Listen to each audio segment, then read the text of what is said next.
October 27th, 2021 meeting of the Palm Springs Planning Commission. Can we have a roll call, please? Commissioner Alain?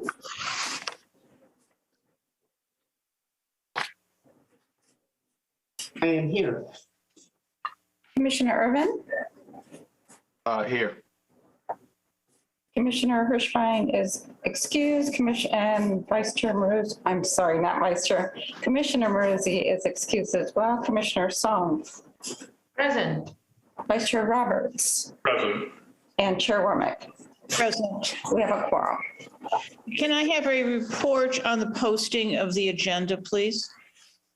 Yes, Madam Chair and Planning Commissioners, our agenda and agenda materials was posted on Thursday, October 21st, 2021. Our meeting has been posted in accordance with state law. We're at the acceptance of the agenda. I think Commissioner Song had a change she wanted to propose.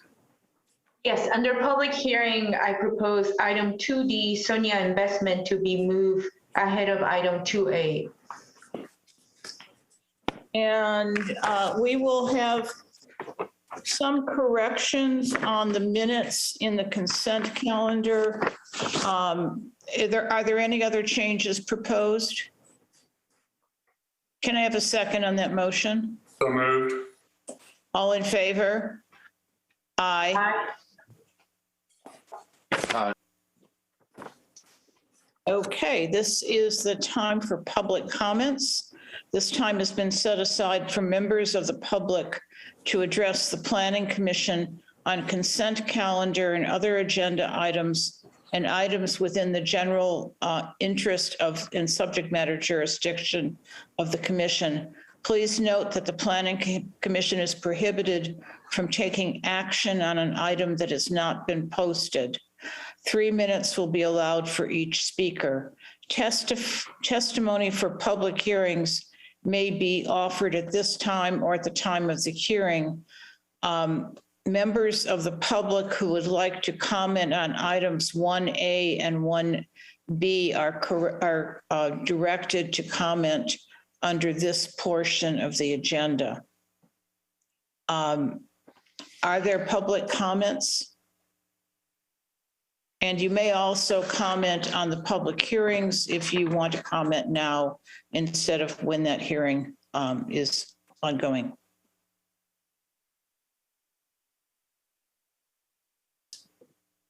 Madam Chair, it appears we have our first speaker, Dieter Crawford, followed by the second speaker will be Lance O'Donnell. Anyone else who wishes to speak, please use the reaction feature at the bottom of the screen and click the raise hand option, and we will put you in the queue to speak. Dieter, you have 3 minutes.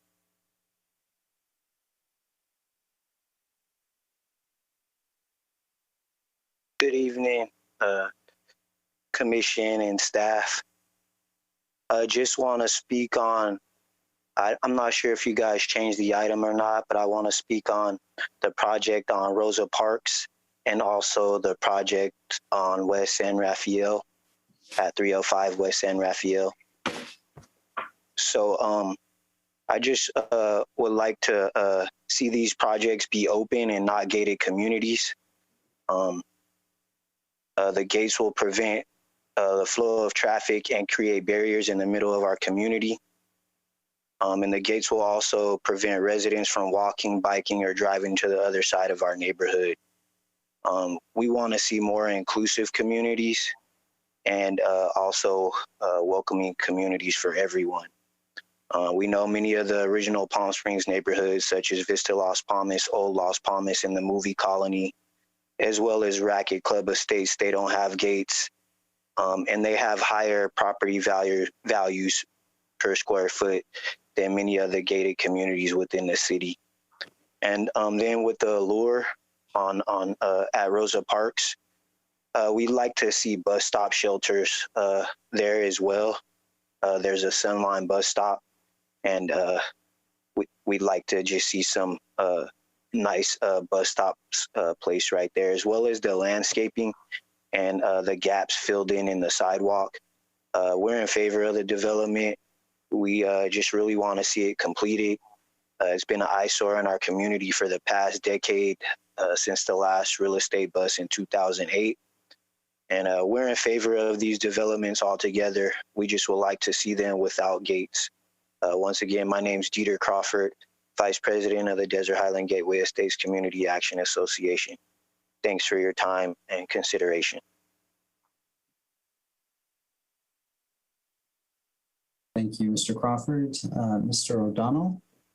Yeah, good evening, Madam Chair and Planning Commission staff. I'm the architect representing item 1B on tonight's agenda. I'm not requesting this item be polled or have any further discussion, but one of the consequences of working with staff, particularly on the engineering side, is the project's being conditioned for curbs and gutters in a neighborhood that there are no curbs and gutters adjoining or abutting this property. And the intent of my public comments tonight is just to make sure that the engineering department will continue to work with us. They've requested a hydrology study, which we've undertaken, which looks at water flows from 360 degrees, or at least the uphill areas. We've provided that. The engineering staff was diligent in coming out to the project site this morning. I just want to make sure that we can continue to work with them to not create more of a water issue than exists today. I would submit that curbs and gutters in an area where there are no curbs and gutters abutting this property may be not the appropriate response. So I just wanted to put that in the public record. So thank you.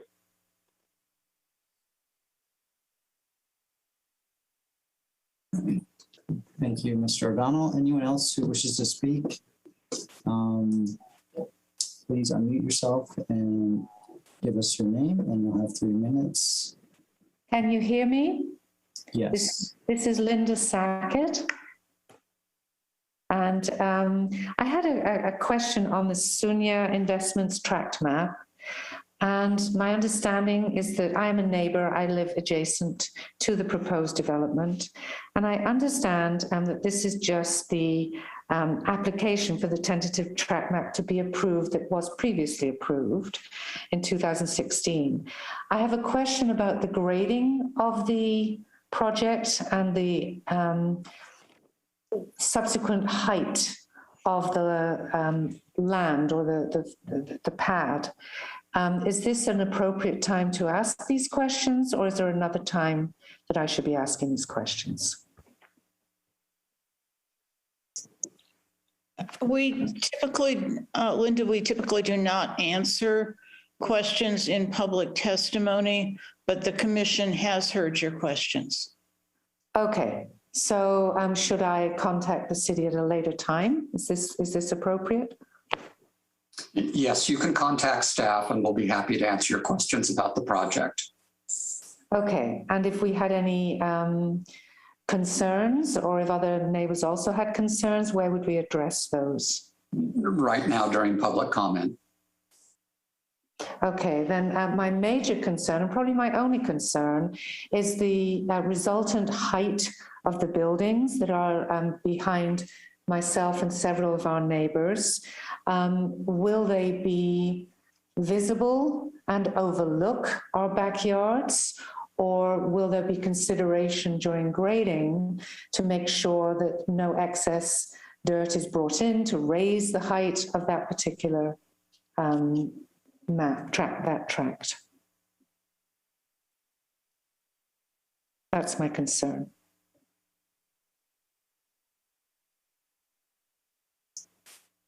Okay. Okay. If that is all of your comments, the commission has heard your concerns. So if that concludes your public comment, do you have any additional comments? No, the additional comments would only be, I understand everything else is actually according to the zoning and everything. So there's really no other comment on density or anything like that. Thank you. Thank you. Anyone else who wishes to speak at this time? Please unmute yourself and identify yourself.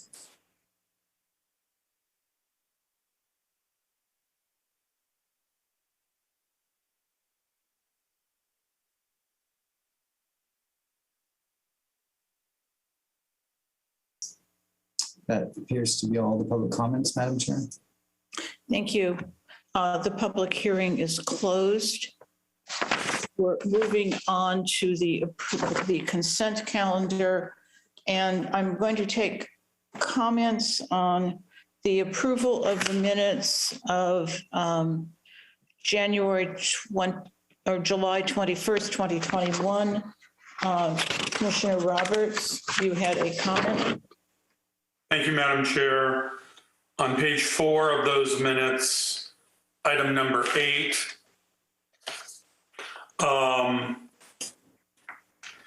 it's actually a discussion item number 3, but item number 8 under that discussion item, which was our housing element, 8B states strengthen language and indicate quote, discourage, unquote, hotel to apartment conversions. What we actually said was the opposite of that. We want to discourage apartment to hotel conversions. And we should add that we would like to discourage apartment to hotel conversions. Thank you. Does anyone have any concerns with that change? Thank you very much.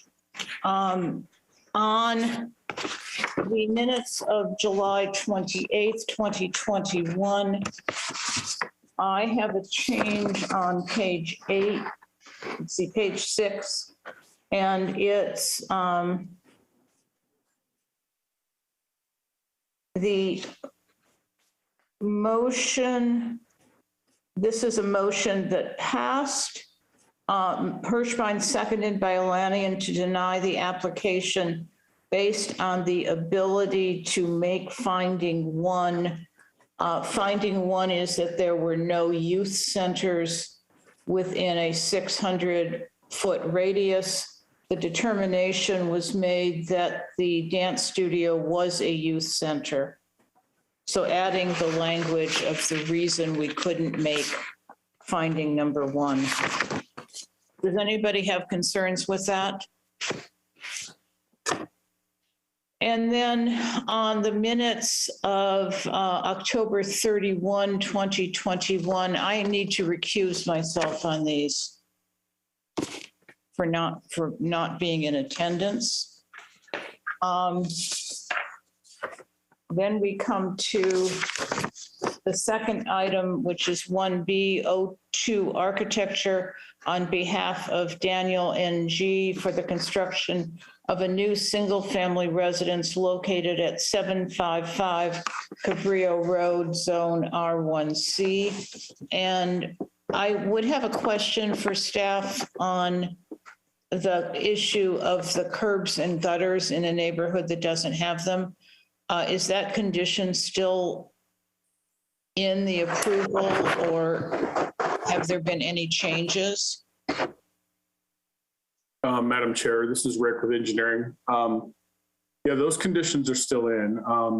The statement that there is no curbs and gutters in the neighborhood is not entirely correct. There is curbs and gutters to the south of this project, 100 feet, 85 feet away on both sides of the street.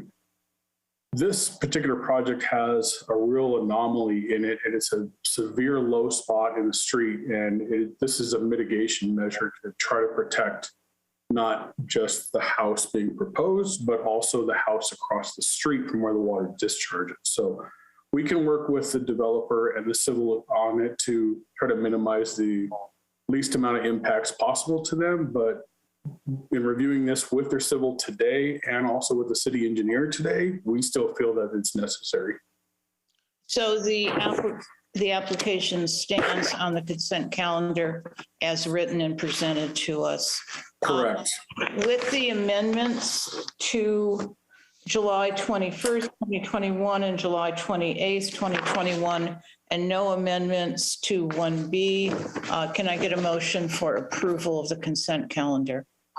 Chair, I would like to recuse myself on the 28th meeting as I wasn't in attendance either as well. Thank you. So we'll have 2 recusals recorded. Myself for October, you for the 28th, Mr. Commissioner Irvin for July 28th, 2021. I move approval as amended. And I'll second. Can you call the roll, please? Vice Chair Roberts, Yes. Commissioner Song, Yes. Commissioner Leyen, Yes. Commissioner Irvin, Yes. and Chair Womack. Yes. Motion is approved. Thank you. Moving to the public hearings. The first public hearing is 2D, Sunya Investments, Inc. for a major architectural application and a tentative track map for the construction of a 24-unit condominium project located at 305 West San Rafael Road. Staff report, please. Thank you, Madam Chair. Are you able to see the screen in front of you? Yes. Right. Okay. So this project was reviewed. One second here. Let me get it to change. Just to give some history behind the project, the Planning Commission approved the project in October of 2016. Then the project moved on to the City Council and the tentative track map was approved the following month in November. And then in 2018, the project was submitted for a series of plan checks for building review, and it made it all the way through the 5th plan check review through the building department. And then in 2018, they were not quite finished and needed a time extension of 1 year, and that was November 14th of 2018, which allowed them to go until November 13th of 2019. What happened is the project did not receive funding, a construction loan according to the applicant's letter that was sent to the Planning Commission, and the project expired. So that is why they are here today to reapply, which is what happens when these entitlements expire. They need to come in and get reapproval by the Planning Commission for both the tentative track map and the major architectural. So at the time the Planning Commission reviewed it back in 2016, there were several items that needed to, that the Planning Commission wanted revised on the plans. They included pedestrian gates at the fire lanes. The Planning Commission asked that the applicant submit a variance to add additional carports along the perimeter of the project.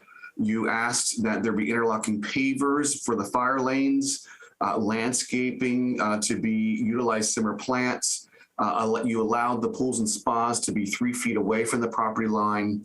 And then you wanted the CC&Rs to restrict rentals to no less than 30 days. So in the revised plans that went on to, that were part of the track map, they did add pedestrian gates to the fire lanes. Obviously, a variance was not sought, and the applicant will address that in when they speak. Pavers were added to the fire lanes, landscapes plans. There's a landscape plan that we'll go over, pools and spas at 3 feet, and also the CC&Rs have not been reviewed yet because the project had not gone to full completion. So just to give the commissioners that were not on the commission back in 2016 a review of the project. It's a 24-unit project that is along a rectangular lot that is frontage along San Rafael, West San Rafael, Virginia, and Puerto del Sol.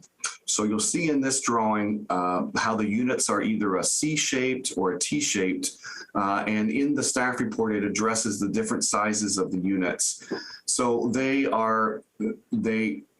front into a large promenade that goes through the property. The parking is set to the ends of the property along Virginia and Puerto del Sol. There are no gates to get into the parking areas on either end. However, there is a gated entrance into the courtyards that lead into the development itself. And if I could zoom into the plan here, you'll notice that there are pedestrian gates, key pedestrian egress along the 2 fire lanes that are required by the fire department along San Rafael. So there are gated entrances along San Rafael and at the ends to let residents enter the promenade to come into their units. So each one of these units will have a wall along San Rafael, so it will have a private courtyard space along the exterior of the unit and then also on the interior of the unit. And then in these units, there could be spools or other sort of amenities inside. Moving on, there are in your packet, there's a series of 3D renderings showing the relationship of the buildings. I must say that these are 1-story, and we'll get into the heights and the grading in just a minute. There's a series of images of what the interior of the unit will look like, the promenade. So I'd like to point out how the gated community, or the gates here are at the promenade. So they're not completely gates. The walls of the building also provide security. A site plan, which is in your packet, and also this is the landscape plan. I would like to mention that there are street trees all along San Rafael, so there'll be new curb and sidewalk and gutter. The street will be widened. Right now, San Rafael is not at its current width, and part of the project will finish the street. As you know, when you're out there, the pavement undulates, and in some places it's widened, some places it's not. This will widen out this whole block from Puerto del Sol to Virginia. Then there's a series of images of the landscaping and the types of materials that will be used. Poured concrete, stucco, white. You'll see the buildings are low. They range in height from 9 feet to 11 feet tall. An image of the inner courtyard, the promenade. Image of the pool, that will be the common pool. Other images of the interior of the complex. A series of olives and fruit trees, tables for communal gatherings. And then discussing carports. There are carports. The zoning code requires that each unit have a covered parking space, and they are providing that. The carport is a simple design like this, which will have a center post with a roof. The height of the carports range from 7 feet at the low end to 9 feet at the tall end. The location of the carports, will be assigned for the units themselves. They're in the red boxes. At the end of my presentation, we'll discuss there are some administrative minor modifications, some setback reductions that need to be made in order to allow this carport to be located at this end of the parking lot. And going through a series of slides, this is the other end along Puerto del Sol. There is a long row of carports provided for the residents of the community, and then guest spaces and other spaces on the perimeter. Looking at building height ranges from 9 feet, 9'6", to a maximum of 12 feet at this end, with then mechanical screens on the roof screening the equipment. There are a series of sections within the slide presentation here that show the interior and how the heights work versus the internal promenade. 12 foot on the interior of the promenade, 9 foot on the exterior. In your packet, there's also floor plans showing the types of layouts of the units themselves. And then there is a communal room that will be used for gatherings within the complex itself by the 24 units. A roof plan showing locations of solar panels, which will be required, placed on the roof. That's a city code requirement, now California building code, that multifamily add solar. So that will be required. And then a drawing of the communal building, which is in the interior of the lot, of the space itself. So here's another section showing the pool in the middle and how the slopes of the building will work.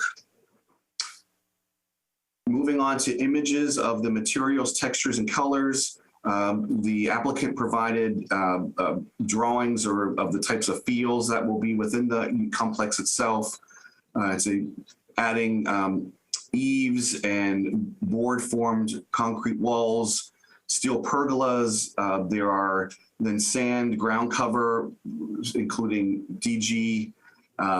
They're adding succulents and Palo Verde trees, smooth white stucco, and then sands within the complex to make it warm and inviting for the residents within the SUNY development.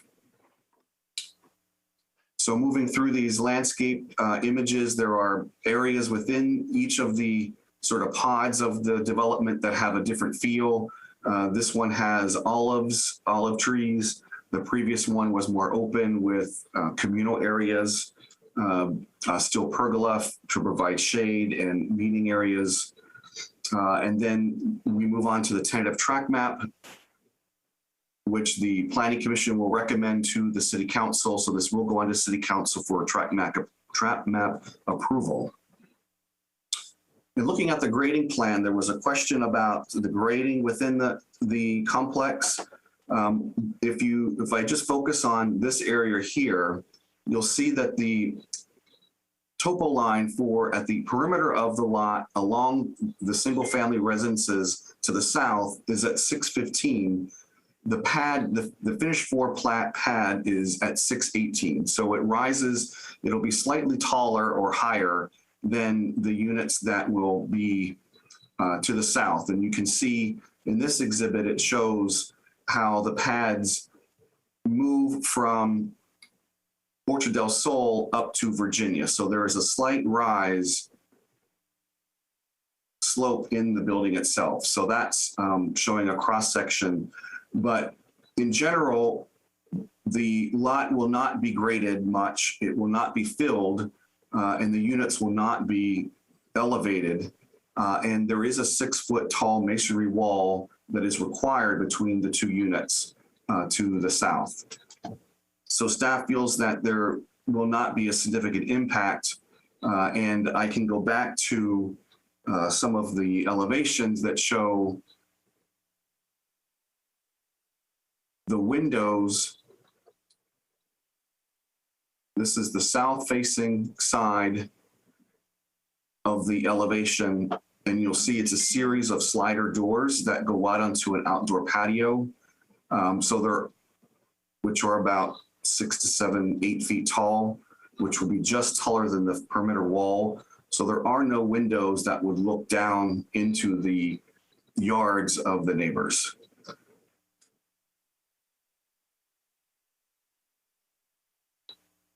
Moving to recommendations, staff recommends approval with a condition. Planning condition number 1 is that they submit an administrative minor modification to modify the side front yard setback facing San Rafael to 16 feet. Because they are dedicating street frontage, they're allowed to ask for reduction of setbacks because of the widening of the street. the final location of the carports to meet the setback requirements, and the perimeter wall heights also meet the zoning code. So, Madam Chair, that concludes my report, and the applicant is available for questions.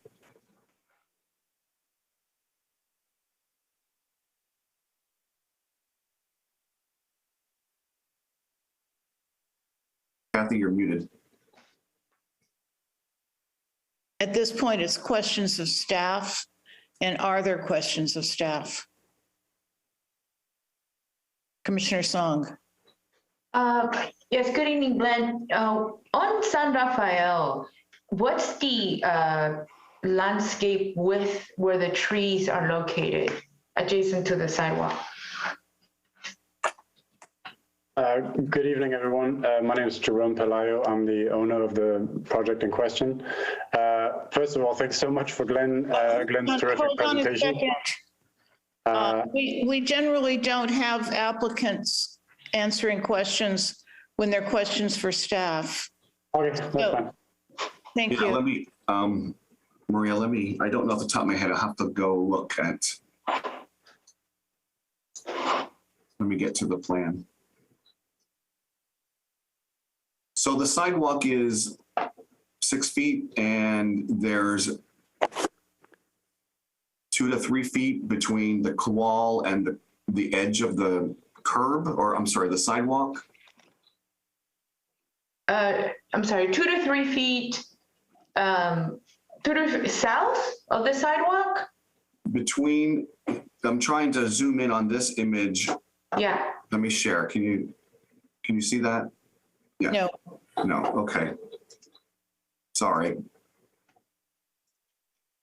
So in this exhibit, you'll see, and I know it's hard to see, but there's the edge of the sidewalk and then there's the wall. So it's 12 to 15 inches and the wall undulates. So in the last round, we had the wall step back so that it was not one long straight wall. So there's opportunities to add material within that wall. Right, but from face of curb to sidewalk, what's that width? The face of the curb is the edge of the sidewalk. And there's trees that are cut out in the sidewalk. Oh. Well, Glenn, if I may jump in, this is Rick. Rick. Our conditions of approval that were written was for them to construct a 5-foot sidewalk separated by a 2 or 3 foot wide landscape strip behind the curb. There we go. Okay, so the sequence is curb and gutter, sidewalk, landscape buffer between the property line with tree lines, and then the project sidewalk. Is that correct? Yes. Which is different than this rendering, correct? Which is different than this rendering. This is an illustrative drawing. Okay, but the spacing of the trees are according to that landscape plan? According to this plan here. Okay. All right, and then Glenn, one more confirmation. Where the pedestrian gates are, the design is that the screen wall, concrete screen wall starts from 0 and then they slope up to the pedestrian gate. So, right, which is in the middle of the promenade, yes. Okay, so there will be a portion of the end residence where there is a gap, a triangulated gap of sidewall and grade. That's correct, yes. Okay, thank you. Following on just the one question Maria asked, what's the distance between the trees? Do they form a uniform canopy? They look like they are, let me get to it. And the landscape architect is not on the Zoom call, unfortunately. When we can ask that question of the applicant later. Right. Are there other questions of the, of staff? I think Charlie has a question. Charlie? Where would the exits be? Will they be able to exit on San Rafael? There's a pedestrian entrance and exit, but not vehicular. And where would that be? The pedestrian entrances, Yes. there, let me get to the plan. So in this drawing, you'll see that there are 2 fire lanes in the center of the project, and there's a key pedestrian ingress and egress here. So you'll be able to walk out onto the street. There was a question about, can cars park along San Rafael? And they would be able to. They wouldn't be able in front of the fire lane, but other locations they would think that they could be. So someone who lives at unit number 4 could park on the street and walk in the pedestrian gate to the unit. I think that might be pretty dangerous. The speeds are, they pick up quite a bit of speed right there in that area.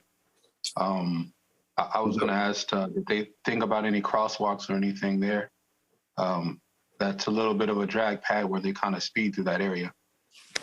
So keep in mind, the road is going to be widened, and Rick can address the widths.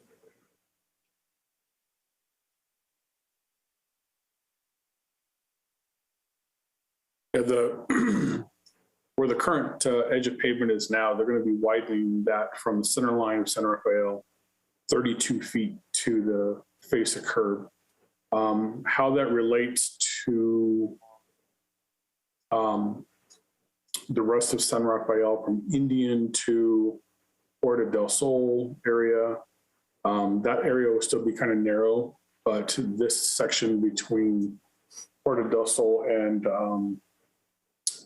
the road to the west, that will end up being quite wide because of the development that occurred 8 or 10 years ago to the north. So that section of the road right there will be pretty wide.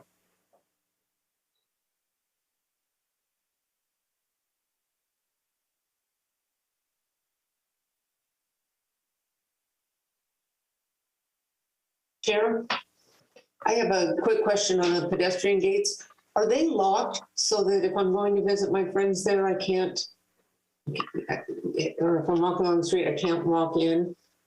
My understanding is that they are locked, that they're keyed. So, and I can have the applicant describe if there's a call box to get in or how that would work. So it essentially shuts them off from the neighborhood. I could not walk in without having permission to walk into the complex. Thank you. Other questions for staff? I guess on the carports, and I was on the last planning commission, we asked the applicant to do a variance to be able to put some of the covered carports closer to the streets. Has it been determined that a variance is necessary? A variance would be required to place them closer. The planning commission encouraged the applicant to come in and apply for a variance, meaning that the planning commission could support the variance, but the applicant has not submitted the application at this time, and he may want to address that.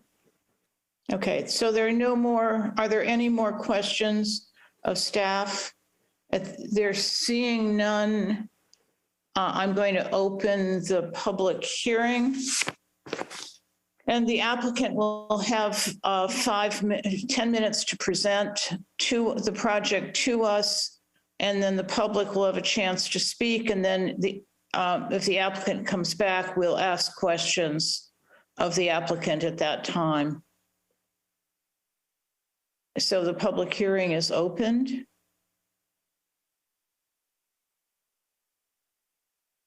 Jerome, do you want to unmute and start?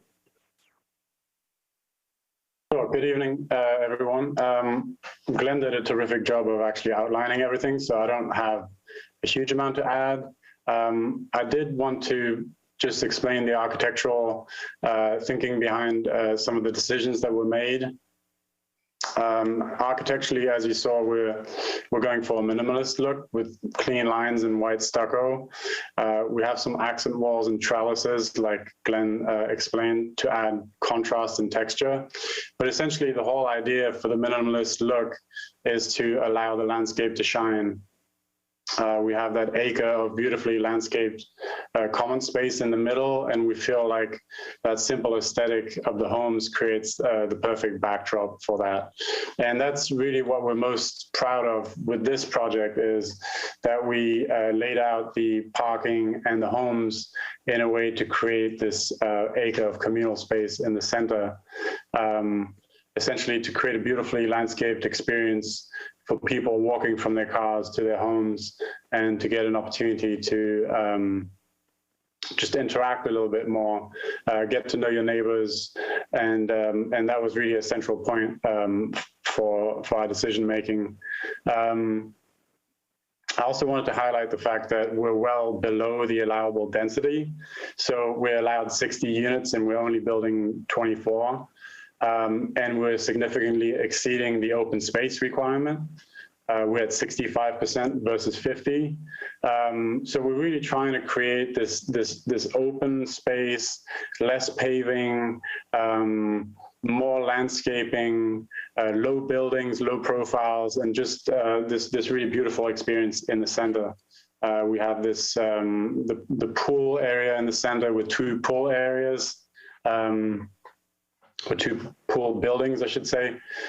We have one structure that's sort of a quiet space. There'll be more of a library feel, and the other structure that will be more interactive. So more like a sort of a living room for the area. We're going to have communal dining outside and sort of thoughtfully placed seating with benches and fire pits. So again, the whole idea is to create this this really interactive experience in the center. So that's really the only thing I wanted to add. I think Glenn really outlined everything.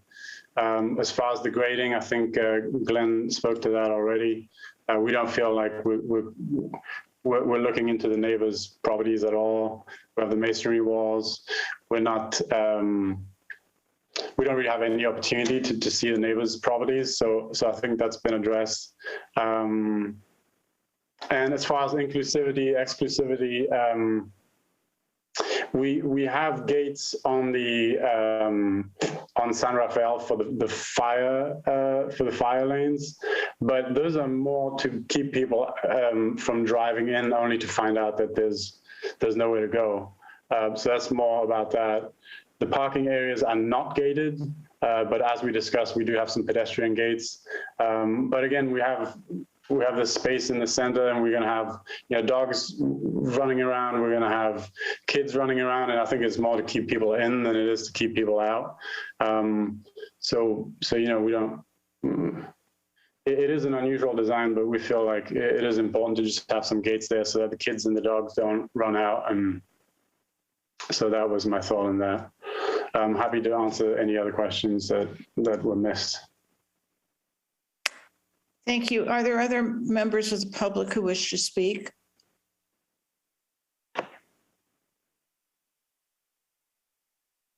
Mr. Newell, are there any members of the public? No additional requests to speak, Madam Chair. Then I think this is the time to ask questions of the applicant, if we have questions. Ms. Alanian, did you have a question? No other members of the commission. I have a couple then. One is, what's the distance between the trees on the exterior? Along San Rafael? Yes. 25 feet. Thank you. That'll create. And have you looked at an alternate street tree to the Palo Verde? They tend to be short-lived, and they do come down in the wind. Yeah, I know they're a little bit seasonal, where they do lose their leaves a little bit. I mean, we find them beautiful. We're not necessarily married to the idea, but yeah, we're open to other suggestions. But yeah, we were happy with our choice. But and then on the gates, the pedestrian gates, we've evolved as a commission in terms of what we require than what we required when this first came to us. We typically require that pedestrian gates be keyed so that they're open in the daytime and locked and can be locked in the evening. And that's a condition that I would suggest for this application. Do you have any comments on that? yeah, as I mentioned, I think for us, it's more about people keeping in than it is keeping people out. And, you know, it's going to be very family friendly, kid friendly environment and pet friendly. And it is just going to be better and safer to have it closed, have the gates closed. Again, our intent was not at all to create some inclusive thing. It was just more to create this beautiful communal area. So it would be good to just keep the gates closed so that kids and dogs don't run out. That'll be our preference. So you could have self-closing gates. Right. Okay, and are you intending to file for a variance to put any of the carports closer to the streets or cover more of the carports? So is your request to move them or to have additional carports? Just going back to the last planning commission, I think we were probably looking at, am I correct, Flynn, that we were looking at additional covered spaces? Right, you were looking at additional carports to provide more shade for other vehicles. Assuming that families, given that you have 2 and 3 bedrooms, people may have more than one car. Yeah, the 2.25 parking spaces per unit. I mean, my understanding was we were meeting the requirement for the amount of covered parking spaces that were needed. So we were satisfied with what we have, and especially if it requires a variance, I'd rather not have to do a variance just for something that's not actually required. But you know, that's my take on it. Mr. Priest, are you with us? Or possibly you can opine later on what purview we have on this. I'm sorry. Yeah, yes. I think those are the questions I have of the applicant. Does anyone else have any questions? Commissioner Song and then Commissioner Irvin. Thank you, Madam Chair. So one of the features and composition of the courtyards and the public experience is your board form concrete. That concept is very strong, and therefore it would definitely remain as the one of the main features of the project, correct? The board form? Yes. Well, I think that just delineates the pathways. So the idea is you have these pathways. It's actually a very geometric shape. So you have your sort of primary pathway in the center, and then they branch off into the units. So it's a very geometric thing, but we really want an abundance of plants. So it's really, that's more to keep things delineated. Just like essentially the houses sort of delineate the promenade in the center. Those planter boxes kind of delineate where the landscaping goes. Right, but Mr. Pelayo, sorry, I'm sorry, I wasn't clear on my question. That feature, that element, that material will remain as part of the project. In other words, you're not going to come back afterwards and change it to CMU or any other material product. I mean, it'll be a concrete product. I mean, we could stucco it to match the house. That could be one option. Yeah, I mean, we'll have to kind of see during construction, but either way, it'll be concrete. Yeah. Okay. So it will be concrete.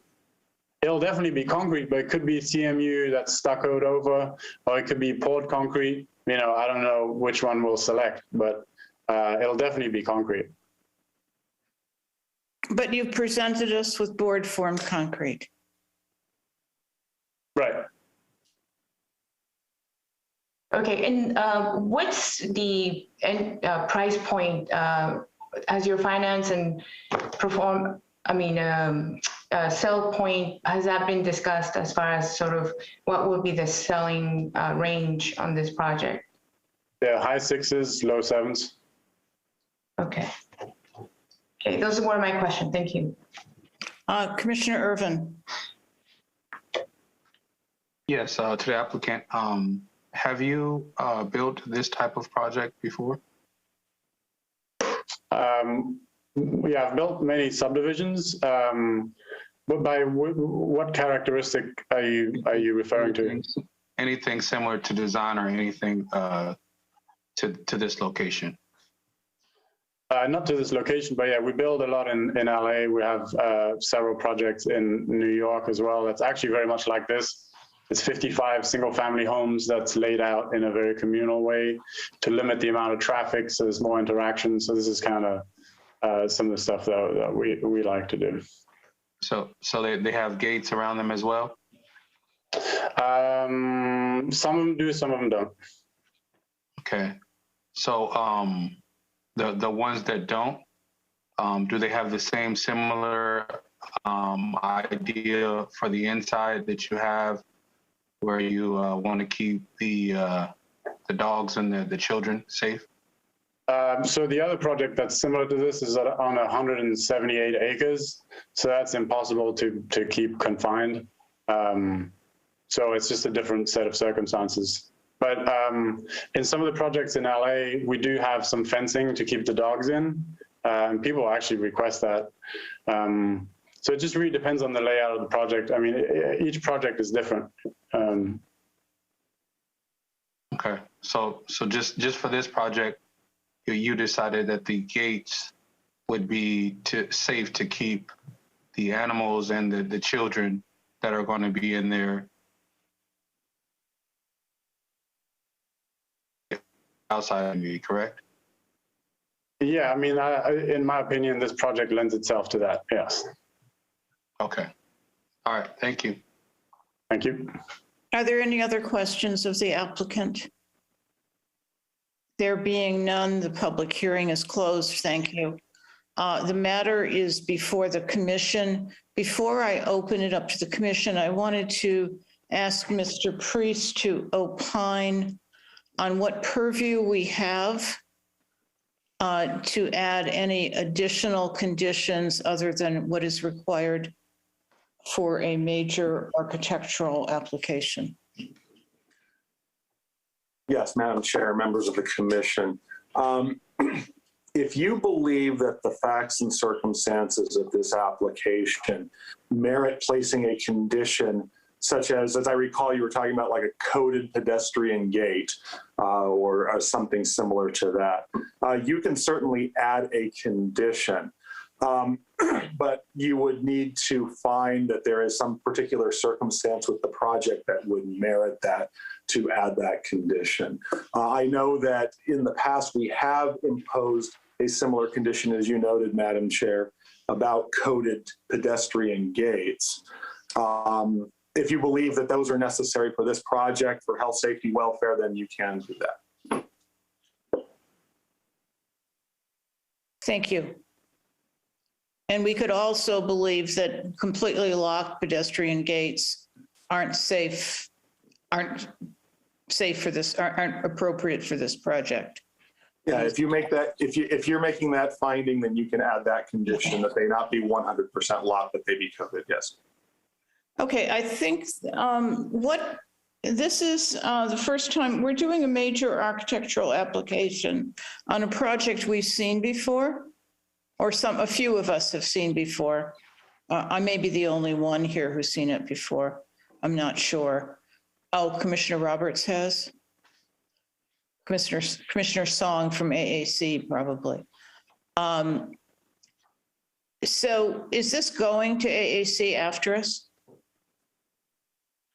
Well, it's been evaluated based upon the previous approval process because it has followed that route. So it would not need to go back to ARC.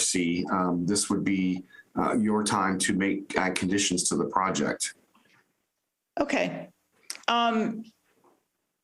Does anybody else want to start? Commissioner Roberts?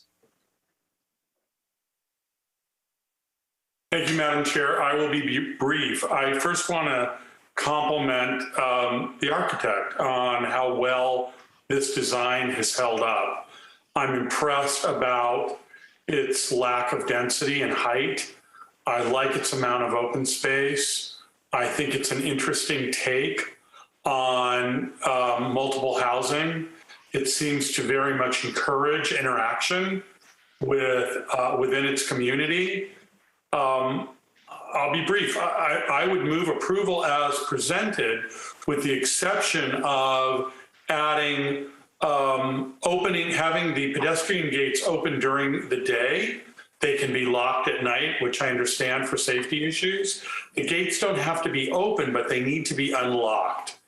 And we are well within our purview in requesting that, because we are even going outside of our general plan by allowing gates whatsoever. The general plan discourages gated communities. And so in this case, we would be making the allowance because of the original design, but simply making the change that the pedestrian gates be unlocked during the day. They can be put on a timer and unlock and lock automatically. Other than that, with the exception of the conditions that have been requested in the past, I wouldn't require that the developer add any more covered parking unless they want it. I would leave it to them to know best their market and what they're doing. If they have at least one covered parking space, I think that's fine. Everything else looks pretty good to me. And I think this is a good project for Palm Springs. Are there other comments before I take this as a motion? Commissioner Song? Yes, I am in agreement with many of the things that Commissioner Roberts have said. I just wanted to clarify that the street improvements on San Rafael, regardless the widening that occurs, that the same number of street trees and possibly considering other shade trees that are more friendly do remain, and they're not jeopardized because of the street widening. I would, if there's any addition in Commissioner Song's comments that I would need to add to my motion, I add them. I have one comment, and it came from Commissioner Song when she was asking if the applicant would keep the materials that he had shown to us. I'd like to require that. I don't want to see substitutions. If what he sold us was board form concrete, that's what I'd like to see when it's built out, so that the same materials be used as it goes through plan check. Typically, I wouldn't worry about that, but since it was raised, is there a way of constructing that comment, Flynn? Yes, we can add that as a condition of approval, that there are no material substitutions unless otherwise approved by the Planning Commission. Thank you. And hours, what hours do we typically do for locked gate, for locked and open? I would like the gates to be self-closing, but keyed in such a way that they're open in the daytime and closed at night. Would that usually be 7 a.m. to 8 a.m., 8 p.m.? What hours do we use? We don't have a specific set of hours, but that would be appropriate. And would it be more appropriate to say sundown to sunup? Because the issue is if we're concerned about nighttime and That's fine. we're identifying nighttime as when it gets dark, why don't we simply say sundown to sunup? Blocked. And for our rationale for the gates, basically to conform this project to the requirements of our general plan, which discourages gated communities. And to encourage interaction between the surrounding neighborhood.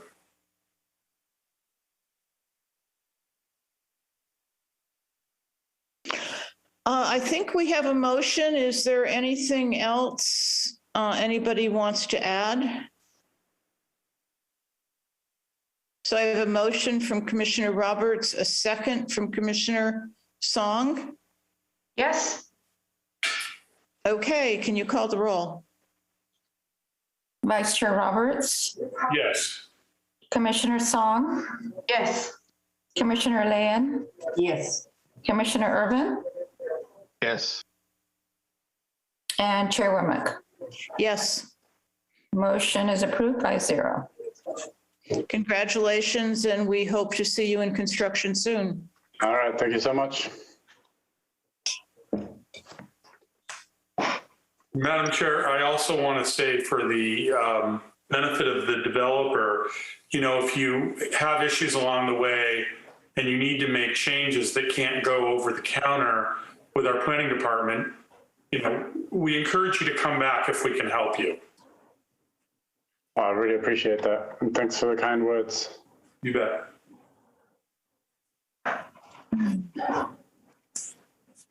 Okay. Commissioner Song, you have to leave at 7 or 7:30? 7:30. Why don't we move 2B up and then see if we can get in 2A after? Is it all right if we make that change? To make sure we cover a whole item when Commissioner Song is with us? Or to the I'm director? sure that's fine, as we expect that item 2B will be relatively quick. Okay. Item 2B is SMS Architects on behalf of Hall Palm Springs to amend the final development plans for the Thompson Hotel, formerly known as the Andaz Hotel, to relocate the spa fitness center and social program rooms to the second, from the second level to the ground level, and replace it with with 4 additional guest rooms for a total of 168 guest rooms located at 414 North Palm Canyon Drive. A short staff report, please. Yeah, thank you, Chair Womack and members of the Planning Commission. If I can real quick share my screen, this is going to be very brief. Okay, can you all see my screen? No. Oh.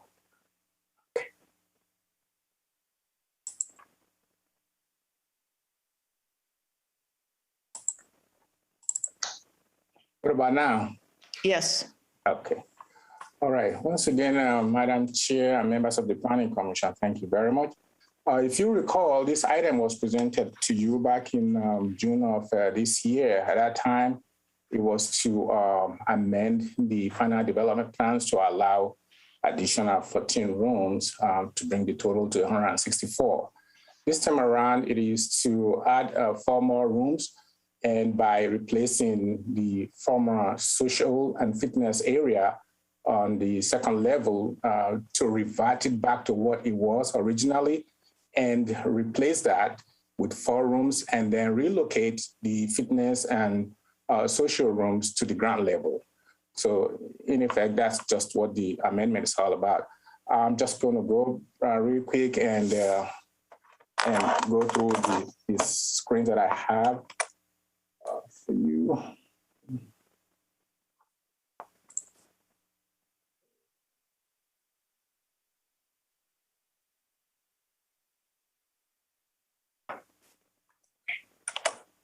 So as you all know, this is just an area view of the site. It still stays the same. And again, this is just the overview of what the amendment is to remove the spa and fitness area and replace it with 4 additional guest rooms. So which would bring the total from 164 to 168. The spa, as I mentioned earlier, will be relocated to level 1. There will be no revision to the footprints. Neither will there be any changes to any of the elevations at all.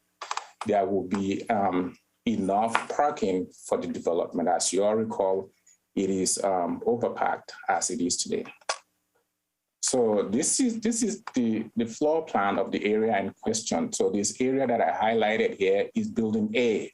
And as you can see, it is between the site between North Indian and North Palm Kenya. So it is really not visible from the public right away. So this slide here shows what the original plan really looked like. Back in 2015, this is the area in question. This is building A. And so on the amendment that you approved way back in June, they changed it to fitness room and social rooms. But this is really what they are going to be changing it to. So in fact, it is going back to what it was originally approved for. And this is the ground level. This is where that spa and the fitness area will be relocated to. So it is on the ground floor. According to the applicant, this will be easily accessible to the public and the future users. And this is a section drawing of the building A here. Again, it will not be visible from the public right of way, so it's not going to involve changes to any of the elevations at all. So looking at the overall site, this is where it is located relative to the rest of the development. That will conclude staff's presentation. Our recommendation is that the Planning Commission approve the amendment as submitted, as it would not change the intent of the overall original PDD. That concludes my report. Available for any questions. Thank you. Thank you. Are there any questions of staff? Commissioner Song. Real quick, the fitness and spa construction will be completed at the same time as the hotel rooms on the floors above? Correct. Okay, thank you. You're welcome.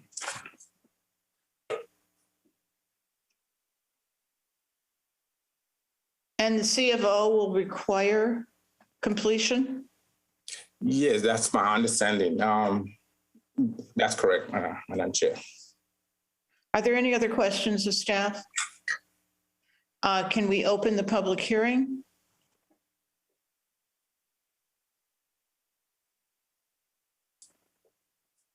Madam Chairwoman, Brian Martinelli with Hall Groups here. Madam Chairwoman, Commissioner staff, happy to answer any questions. We don't necessarily have a formal presentation this evening other than what Mr. Robertson just presented. So happy to answer any questions y'all may have as it relates to the amendment to the project. Mr. Newell, are there any other members of the public who's indicated they would like to speak? No, Madam Chair, but if anyone else on the video here would like to speak, please unmute yourself. Seeing none, we go back to the applicant. Are there any questions of the applicant? Commissioner Irlanian. Just a quick question. Is the spa going to be open to the public? It will be. Is that part of the reason for moving it downstairs? It is. So, generally speaking, fitness areas as it relates to hotels have really undersized, kind of been placed in non-desirable locations just because they've been considered really a non-revenue producing amenity for hotel. But in this case, we've really, we've entered negotiations with a really significant spa operator, and part of that, of their program is not only just spa and treatment rooms, med spa, but there's a retail component as well as, and really it's the fitness component, both group and personal training. So it's, you know, it touches all three of those, and it's unique here because we control that retail area at grade, at ground level, and there's, you know, obviously, as you see their connection to the hotel, so it provides that level of connectivity for both the public and for the guest of the property. Thank you. Any other questions? I have one, which is, where are you with starting construction on this project? And when are you anticipating starting construction? Great question. So we have started construction on the project. So as it relates to the model rooms, we are fine tuning the model rooms as we speak, just with some architectural finishes and fine tuning the FF&E, which is the furniture, fixtures, and equipment. If you all been by the site, you've seen activity out there with our contractor that we've selected. Scaffolding has gone up there on the main building that's adjacent to the one that we're talking about here. We've undergone significant structural modifications pursuant to our third-party engineer. And so we've gone in and, you know, opened up walls and done some exploratory work and then made corrections as required. And then started to put back those finishes. And then with that, we've got our building E, which y'all saw back in June. We've got those permit plans in to the city for approval. And in turn, we've actually seen comments back and we've responded to those comments. And we've got our architects on the call, but you know, anticipate an approval from staff here, you know, any day based on our response. And so with that, we'll have full engagement with our contractor. Pricing's been received. And so we still anticipate, you know, opening here next season, 22. Thank you. The public hearing, there being no other questions, the public hearing is closed. I would enter, Commissioner Lanian, you have your hand up. I would entertain a motion at this point. Commissioner Song. I make a motion to accept the project, and I am glad that services are moving on the main ground floor and the street is going to get activated. People are going to have fitness available to the public. So I'm really jazzed about that. So let's get that street motivated and energized. Is there a second? An energetic second? I will second. Can you call the roll, please? Commissioner Song. Yes. Commissioner Lan. Yes. Commissioner Irvin. Yes. Vice Chair Roberts. Yes. Chair Womack. Yes. Motion is approved 5-0. Thank you all. Thank you. And this goes to council tomorrow night? It does, I believe. Good luck. That's there. correct. Yep, we will see y'all, or some of you maybe tomorrow night as well. Thank you. Moving right along to item 2A, Mark Sheffield of American Buds for a conditional use permit application for a 3,971 square foot cannabis cultivation facility within a multi-tenant commercial building located at 783 South William Road. Staff report, please. Yes, let me share my screen.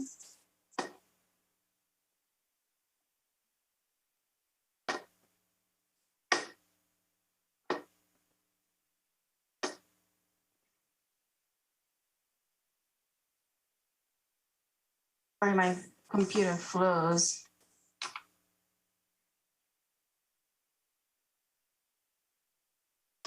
All right, let me try again.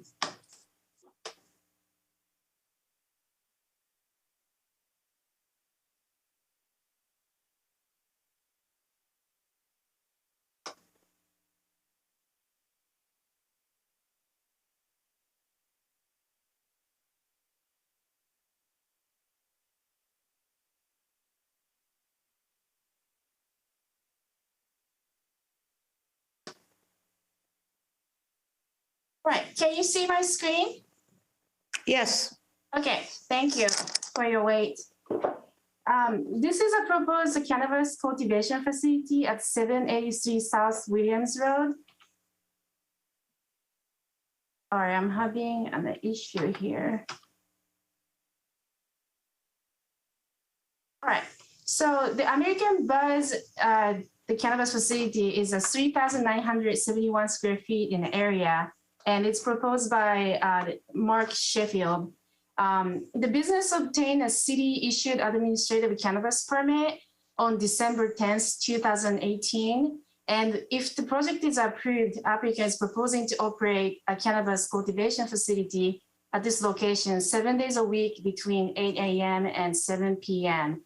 And the business is proposing to have 8 employees for the operation of the facility. And according to the justification letter submitted by the applicant is proposing an environmentally conscious cannabis cultivation facility, which involves the use of organic fertilizer and pesticides.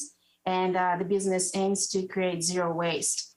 So the project site is located within an established industrial area. It's a multi-tenant building located in the M1 zone, which is service manufacturing, and the general plan land use designation of this property is industrial.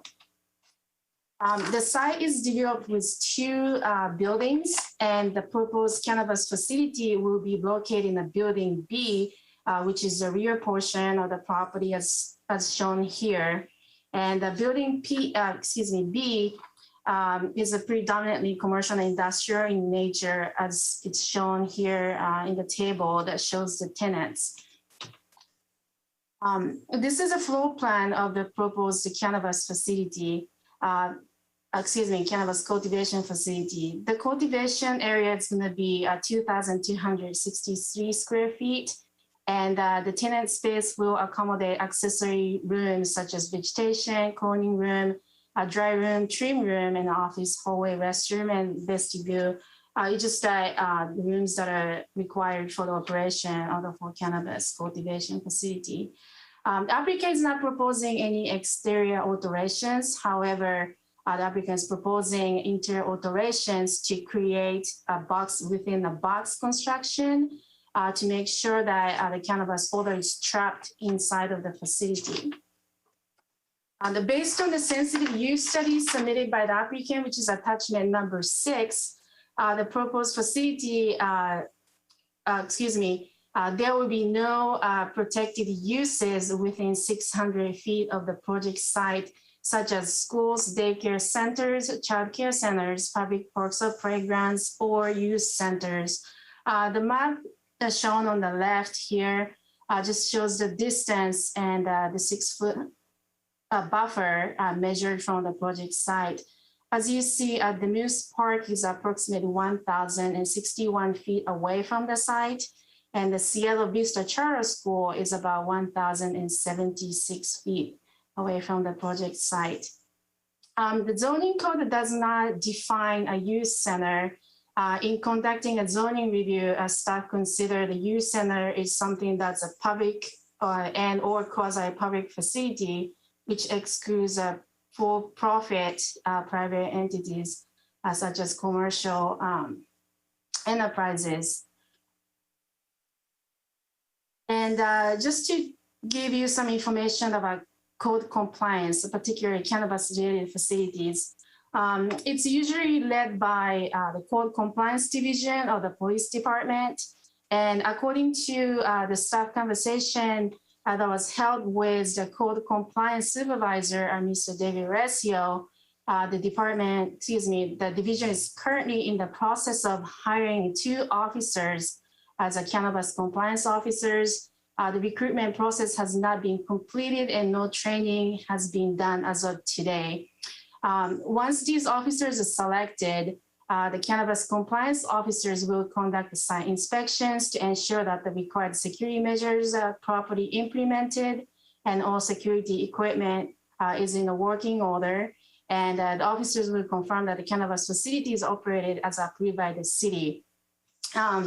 The staff contacted the Code Compliance Division for any history in terms of code complaints for this property. And there are 3 cases that are associated with this property. And the one in 2013 for unpermitted signage, one in 2016 for abandoned vehicle, and one in 2017 for the waste stores in the public place.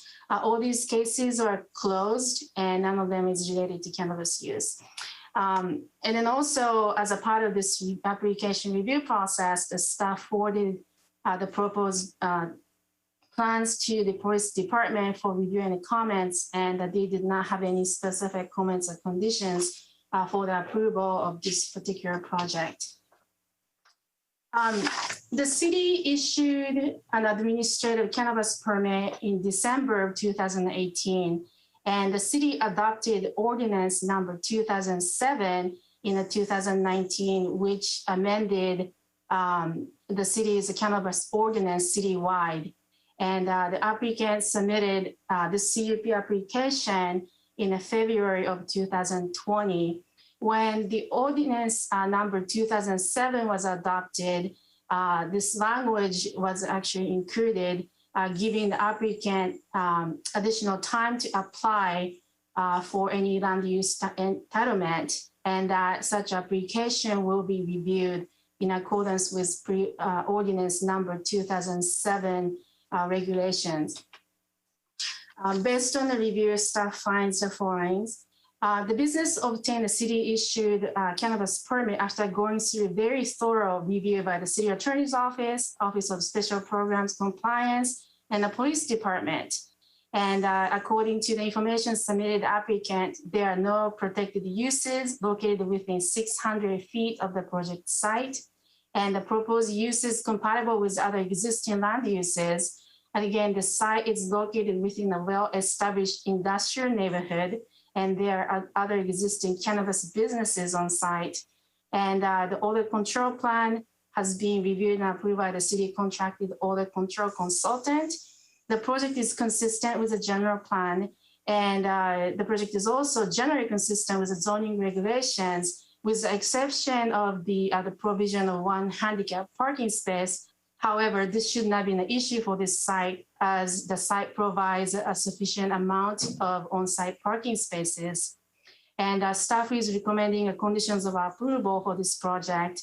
And the proposed conditions of approval will ensure that the use will not negatively impact the site and its surroundings. And for these reasons, the staff is recommending the Planning Commission approve the project subject to the conditions of approval recommended by staff, which are included in attachment number 3. And this concludes the staff presentation, and the applicant is available if you have any questions. Thank you.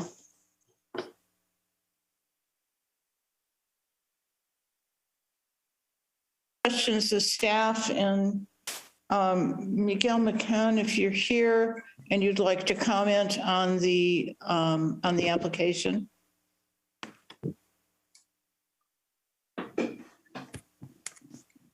Commissioner Lanian.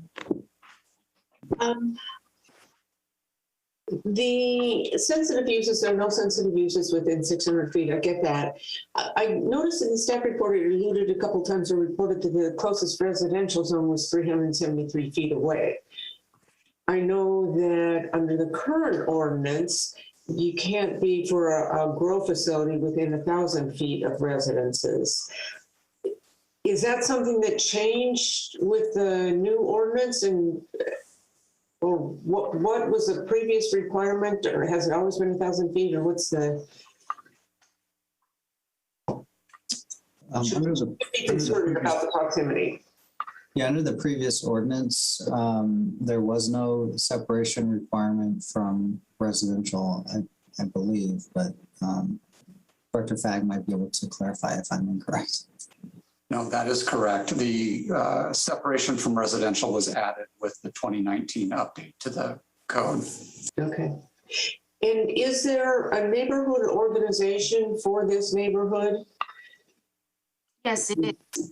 Did we hear anything from them? I know this is I'm just a little concerned because this is absolutely a working class neighborhood. These kids are walking to school. It's obviously quite a bit closer than would be allowed today. And if they're not concerned, that's one thing. If they're just busy working and living their lives and haven't weighed in, then I'm a little bit more concerned. The only comment that we received is the one that's included in a staff report, which I believe is the owner of the Big Ten Storage, which is a storage facility nearby the site. However, the staff has not received any comments from a representative of any of the neighborhood organizations. Okay. All right. Thank you. Commissioner, Vice Chair Roberts. Thank you, Madam Chair. My main and only concern about this project, as usual, is odor control. And I'm hoping our expert can speak to this right now. Again, I think this is pretty much in an industrial area. Everything seems that's going to take place seems to going to be taking place inside. I think there will be little to no impacts to the neighborhood with the exception of odor. And that's my only question. I don't think there will be a noise issue. We've only got 8 people and staff. Again, I see this as a pretty gentle use in this area, but I always have significant concerns about odor because that's always the problem. So I think I had a question in there. I can find one. You asked for a report from the odor control specialist. Thank you, Jay. I think you got my question. I did. Similar to the requirements that have the applicant property within a close residential proximity that is now changed to 1,000 feet. This odor control plan was reviewed with the original regulations in mind and not the current regulations. So while the odor control plan is compliant with the original requirements, what I noticed in what was presented to staff and what was not submitted to us is that there was a roof plan indicating rooftop ductwork. We've seen that on other properties where they have a documented leakage rate, where we're going to great lengths to pull all of the rooftop equipment and air moving components of the system into the building.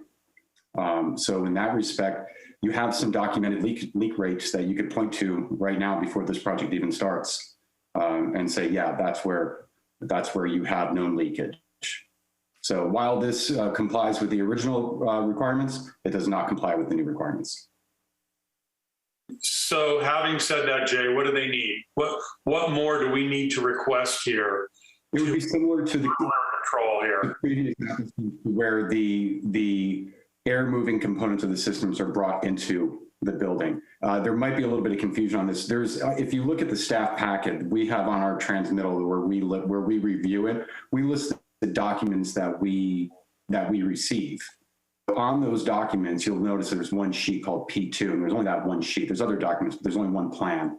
The elevations were not included, the roof plans were not included, and the roof plans I saw today in the staff packet would suggest to me that we'd want to bring those pieces of equipment into the building, making them compliant to the new requirements. That way we would bring all of the air moving components of the system into the building as opposed to leaving them outside like we've seen with other applicants. So having said that, Jay, if we as a commission decided to approve them with conditions, would you be able at this meeting now to give some very specific requirements that staff could follow up on? Yes. Other questions of staff? Commissioner Irvin. Not more of a question, just kind of a statement. I just want to mention again, I looked on this list and there's 12 locations in this one area. Just want to kind of just mention that and make sure that we're aware that the concentration, I know that it's a prior application, but it's just another way of showing that concentration and raising its ugly head again. Thank you for that comment, and we'll hold comments till later. At this point, we're still at questions. I have a question for staff, and it regards PLN number 2. And PLN number 2 seems to have no teeth in it. It just says you could start revocation proceedings. Can this be strengthened? So perhaps the property shall be closed until the applicant submits the materials? Madam Chair, members of the commission, I believe I can address that. I guess technically you could put a condition in that says you're shut down until you produce the written disclosure document. However, I don't know practically how quickly we would be able to move on that. The city would still need to shut down the business, would need to obtain some sort of a court order or a warrant. Now, I suppose if the odor were so concentrated that it was creating, a severe emergency type situation, you may be able to get some sort of fast relief from the court. But, I can't speak to that. That's just speculation. But it would take some time. Alternatively, I would mention to the commission that there are other possibilities. One, as noted in the condition, is the possibility of revocation. That would allow a process where the city is able to investigate, assess the facts, and then take appropriate action. Another option would be to cite the business under the regulatory ordinance that we have for cannabis facilities. If they don't follow their odor control plan and they're producing detectable odors, they can be fined substantially under that ordinance. And that may also help gain compliance. But again, just to answer your specific question, Madam Chair, I don't know practically that we would be able to, really enforce a condition that shuts down a business immediately pending this written disclosure plan. Can I ask why this took so long? This was 2018, and we're in the end of 2021. Madam Chair, that question should go to the applicant. Thank you. Okay, any other, Commissioner Song? Yes, thank you, Madam Chair. Mr. Taka,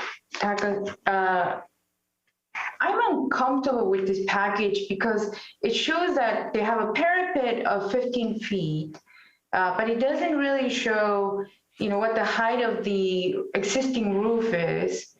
And if they're saying that they're going to put the ductwork under the existing structure and then have an envelope within the envelope and then have a scrubbing mechanism, there will not be enough volume in the building to put a mechanical system, a lighting system, and a scrubbing system within that volume. And I know it's a long description before the question, but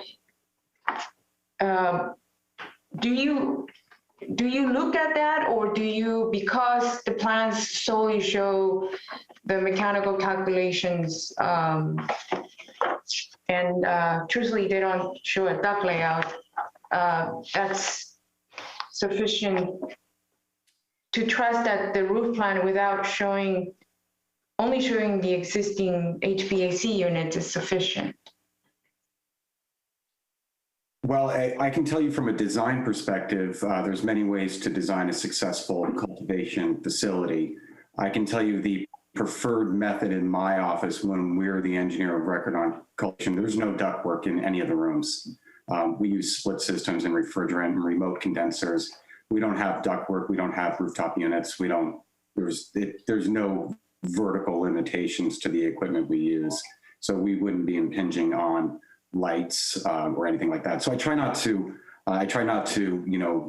populate the applicant's plans with my engineering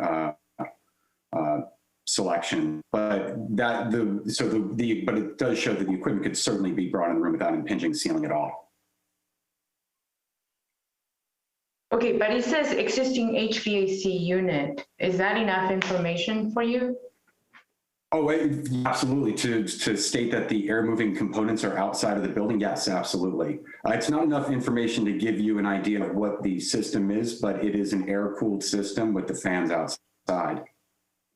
Just based on those 3 units. And you can Google image it. You can see the types of units they are, and they're air moving systems with ductwork below them. So the new ordinance and the new requirements require the air moving components of the HVAC system to be located within the building. So if there is a leak rate, that leak rate is contained within the envelope of the building. Maybe I'm not understanding the question. I think I understand where you're going. Thank you. Okay. Are there more questions of staff? Seeing no hands, I'd like to open the public hearing. The applicant will have 10 minutes to present their plan and their program, and members of the public will then have 3 minutes, and the applicant will have 3 minutes for rebuttal. Mr. Newell, is the applicant with us, and are there members of the public who've indicated they'd like to speak? Yes, Madam Chair. Mark Sheffield is the applicant.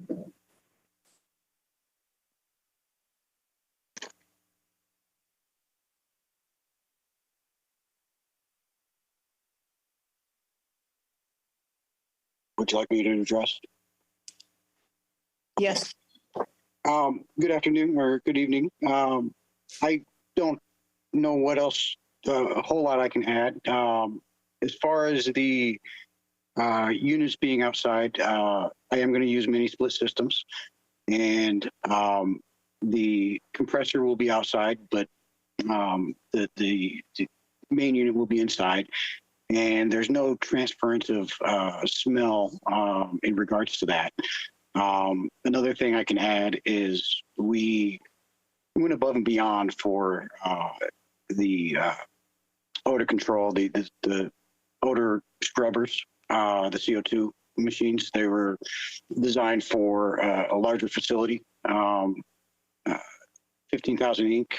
Thought that I was a 10,000 square foot building. So I believe that, will be even more beneficial.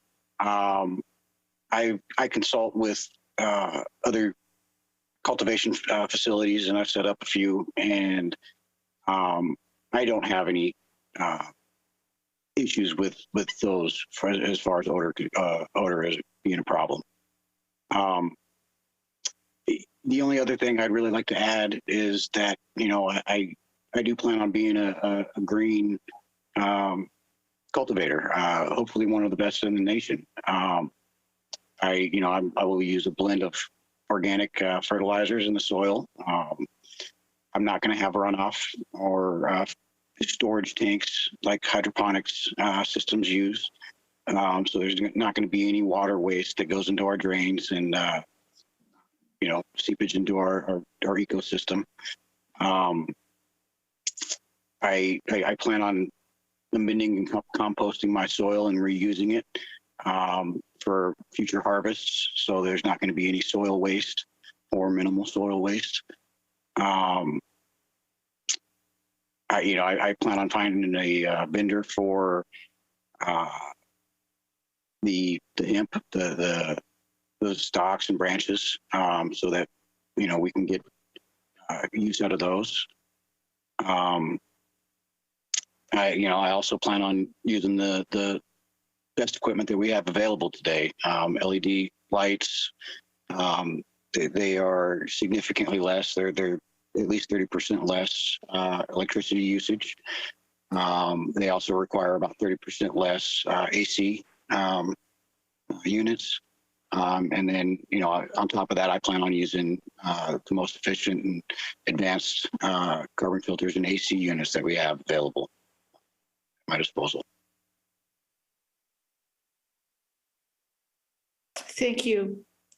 Are there any members of the public who would like to speak? Mr. Newell? No other requests directly to us, Madam Chair. Then it's questions to the absence. There isn't, I don't assume you have a rebuttal to yourself. Questions of the applicant.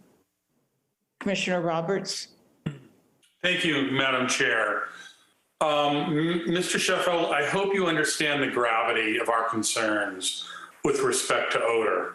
So I've had a tremendous amount of experience with the cannabis industry as it grows here in Palm Springs, pun intended on grow. So I helped write the original standards for the city of Palm Springs for medicinal and now recreation. The one problem that seems to have arisen from this is odor, and it's a consistent problem. And, you know, other than that, agricultural uses like this are not bad uses for our city. And so I have absolutely no problem with cannabis. I have a significant problem with odor. Here comes my question. Do you fully understand the gravity of where we might go with this? The Planning Commission consider massive citations for violations of odor control. We may consider revocation of your permit within a certain amount of time if you violate odor control. Having said that, do you need more time to work this out before coming here tonight? Or are you okay? Do you feel confident with your odor control plan and taking to heart what our odor control professional will give to you? Yes, sir. I'm completely confident in the odor control that we have established. I've set up, like I said, I consult for some grow facilities before. I've set up multiple places in the past, and I am familiar with the heartaches and frustrations and hurdles that we have to go through in order to create an odorless facility. I have successfully done that for previous locations that I've consulted with, and I don't have any worry that that's going to be an issue here. Other questions of the applicant? Thank you. Commissioner Song. Yes, would you be open to put an employee shower in this facility? Sure. If needed, I can do that. I wasn't planning on it. I don't really see a need, but if you do, yeah, I have no problems with that. Okay, thank you. I want to follow up on Commissioner Roberts' question to you. Am I understanding that if we asked you to amend your odor control plan or adopt the current standards, not the ones you came in under, you don't think you need to do that? You're not willing to do that? Yeah, I'm willing to do that if needed. I believe that this is sufficient, but I guess you guys are the experts. Right. Can I chime in here? Yes. My confusion here was seeing the roof plan that was sent to staff that had rooftop units. If you're putting in split system fan coils, there are no air moving components to your HVAC system located outside. If we make that a condition of approval, it appears to align with what your intent is. So you're asking if I'm using mini split systems versus HVAC systems? Yeah, we have package units in the package sent to staff. Yeah, and I apologize. I think that actually has changed over the process of all this. Initially I was thinking about using HVAC systems, and I ran into the same problem that you'll have more seepage and more smell. So I'm leaning more towards mini split systems, and if that's a requirement, I have absolutely no problem accepting that. Are there any other questions? Public hearing is closed. The matter is before the commission I've heard two different sets of issues, one regarding odor and the other regarding saturation and closeness to residential. So would the commission want to opine on both of those?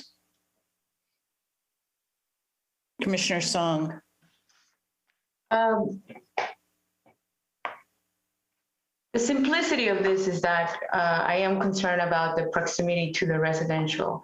However, bringing this project to the current mechanical and odor control requirements would give me the idea that the odor will be controlled and will be engineered and controlled well enough with the current to keep it safe from the residential neighborhood.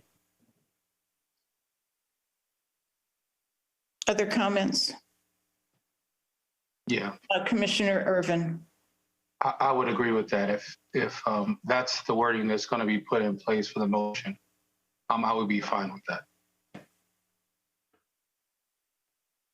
Commissioner Alanian and then Commissioner Roberts. I agree that I agree with Commissioner Song. I think that addressing the odor control remedies my concern about proximity to the residential area.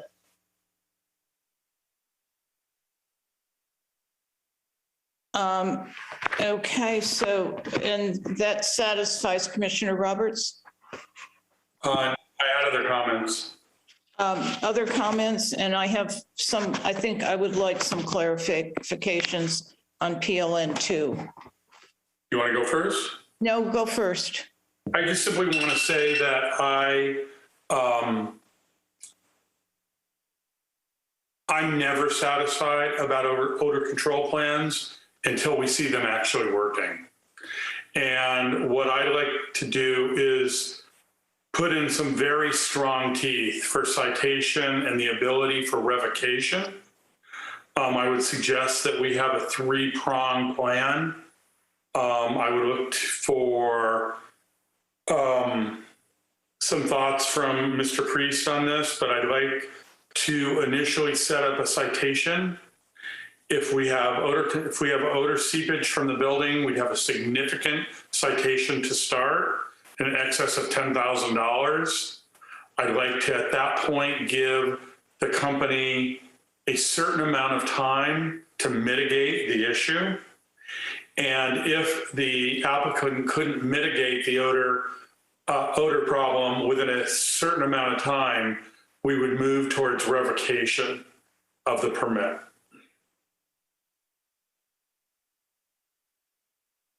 Madam Chair, members of the commission, what I can tell you first of all is with respect to timing, I've got the cannabis code up right now. If a cannabis facility exceeds the odor threshold and is not complying with their approved odor protection plan or odor control plan, the way the ordinance is set up is there's an administrative citation of $10,000. Then the permittee has 30 days to correct the issues. And if they do not, they can be issued a second administrative citation for $10,000. And if they get 3 consecutive administrative citations, it provides that the business permit is automatically revoked upon issuance of the 3rd citation. So that's in our code. And if they do not have a business permit or a cannabis operating permit from the city, that's just as good as not having a CUP. The city staff could still move forward to process a revocation hearing, which would come before the city. And if the applicant or the permittee has any questions or objections to revocation, they'd be heard at that time, and then the city could go ahead and revoke. But I wanted the commission to know that there are some pretty strong penalties already built into the code. The main concern is that they haven't been used. And I know we're hiring code enforcement officers, but can we cite this in our PLN so that we don't? This is very milquetoast to me in terms of what steps can be taken.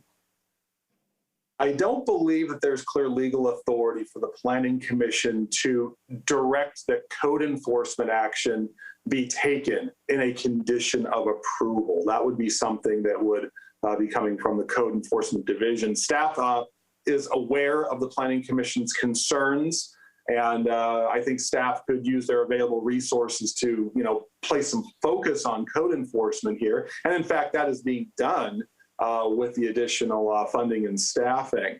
But I don't know that putting it in a condition of approval is going to be able to move code enforcement to take any stronger action beyond what's already in the code. Madam Chair, if I might just interject briefly. In terms of what Mr. Priest has just cited relative to the citation and fines, if it please the Planning Commission, what we might do is reference that section of Chapter 5.55 of the Municipal Code relative to violations in PLN 2. So it's clear in terms of the process that the city will follow if there is any violation of the odor control plan. And that additionally we can move toward revocation. Yes, you can pursue both tracks. Yes. Right. So I would have it include both tracks. Commissioner Song has had her hand up.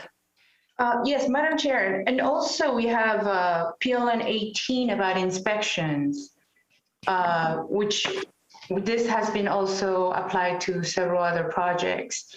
So that we have a 1 month, 3 month, and 6 month review, and then from there on a biannual. So if we could, from there, and also in addition to Director Fack's comment, I think those two could be in practice to make sure that the applicant is keeping up with the building and how it's been engineered. You had other conditions. Flynn, do we have a clear enough condition regarding the standards that are going to be used on the odor control plan and what it's going to be built to in the Yes, we do. And based on the comments from Vice Chair Roberts, we are going to hold the applicant to the current standards in terms of odor control. So that will require the applicant to resubmit their odor control plan for review by the city's consultant to ensure that it conforms to the current odor control standards. And does that include the language that our odor control consultant wanted in terms of what would be included? If I could have Mr. Takix reiterate that for us, please. Yeah, quite briefly, the odor mitigation plan that they submitted is very good. It is compliant with the old requirements, and it's mostly compliant with the new ones. Very briefly, they would need to bring in the air moving components of the HVAC system within the interior of the envelope. The second component is to filter the air at the pre-described rates, but they have that on their plan already. The third component is dilution at a 7-to-1 rate to atmosphere or ambient. And then Commissioner Song had a shower in the motion. A shower for staff. Am I correct, Commissioner Song? That's a nod, yes. Commissioner Irvin, you had your hand up. Yeah, just a quick question. We have Michael Milan on the line. Michael, do you have any idea how soon that the new code enforcements will be available? Good evening, Madam Chair and Commission. And Commissioner Irvin, I don't have a hard timeline on when those new positions will be staffed. I know it is actively being worked on. And are you training, is your department going to be training those people?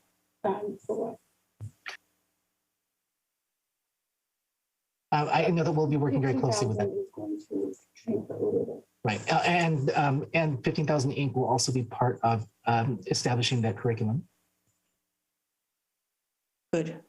The closer you work with them, the happier we will be. Are there any other additions to this motion? Commissioner Roberts. Thank you. I would just like to better understand Commissioner Song's request for a shower. That's one I'm not familiar with. For employee, they will have 8 employees, 5 full-time, 3 part-time, in case that there is any contamination or there's a shower for them to be able to shower off. Or if they also ride bicycles to their work, they also have a shower to change up and then be able to work. So it's for 2 purposes.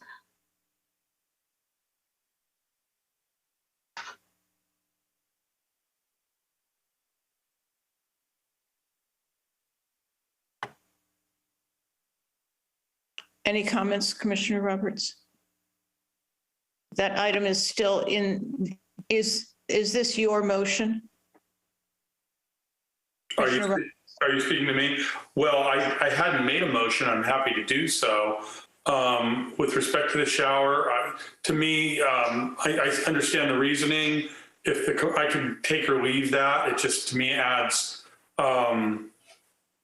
significant addition of cost to an applicant. But if the commission feels we should, add that, I'm fine to do it. And if you want me to make a motion, I will. Yes, I believe because this facility, different to others, has a cultivation component. Have we requested this before? Yes. Okay. Yes, we have. That's what's new to me. Okay. In that case, I'll make a motion for approval with the condition that the applicant subscribe to the most current odor mitigation programs that are available and that will be specifically written for this application by our odor control professional, and that staff follow through on that we follow the penalty program outlined, enforcement and penalty program outlined in the ordinance, which I guess was more familiar to me than I remember. And that one of the thing I want to throw out to my colleagues, and this is something we used to do with council, and maybe it's not necessary, is that this come back to us in a year after the facility is opened to give the community an opportunity to speak to us if there are any problems. And at that point, we would have the opportunity to adjust their permit if it already hasn't been revoked.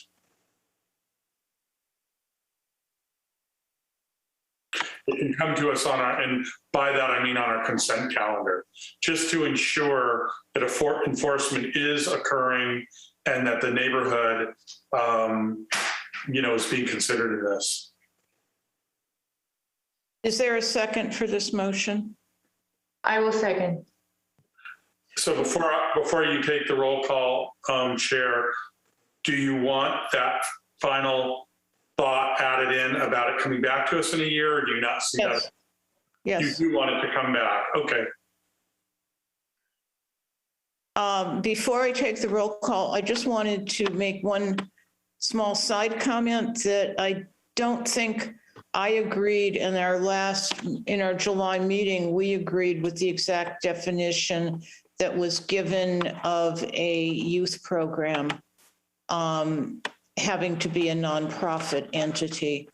So I just wanted to say that I appreciated the thoroughness of Noriko's presentation, but don't think that one item in it accurately represents the policies that we've had. And can you call the roll? Madam Chair, before we call the roll, the 3 conditions that Vice Chair Roberts mentioned didn't include the shower. So based on the discussion, we would include the 4th condition being the shower be a requirement. Yes.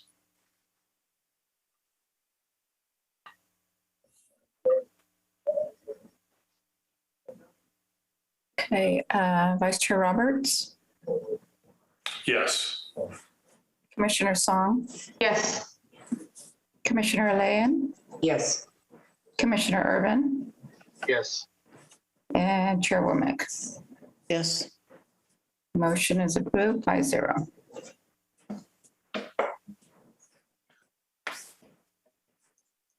The next item that we have.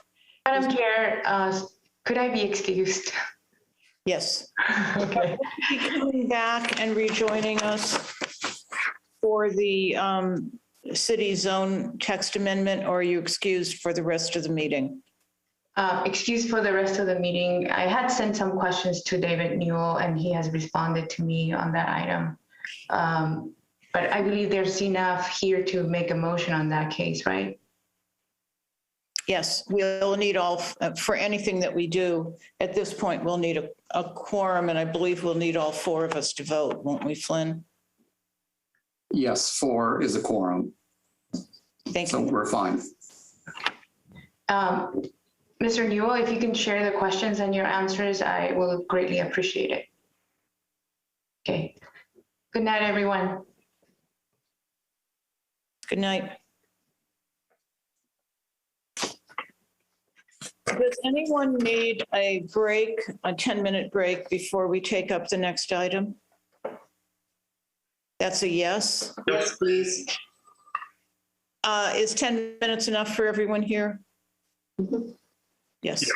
So we will come back at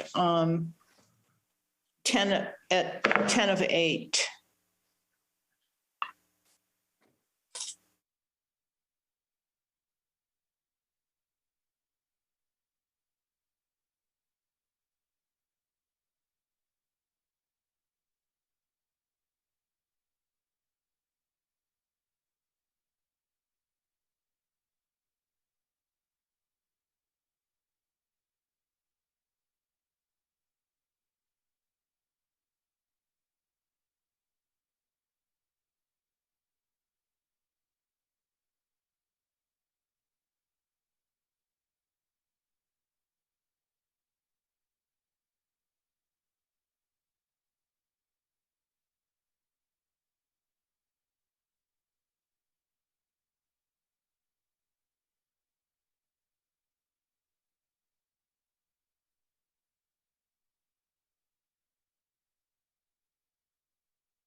Meeting of the Palm Springs Planning Commission back to order.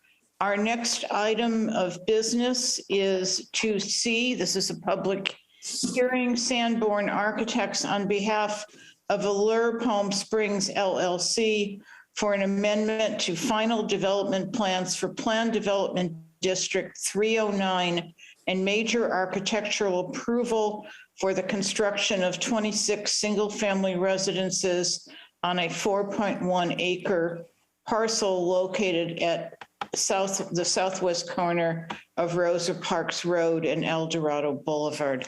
A staff report, please. Yeah, thank you, Chairwoman and members of the Planning Commission. And if I can just take a minute to share my screen and set up my presentation.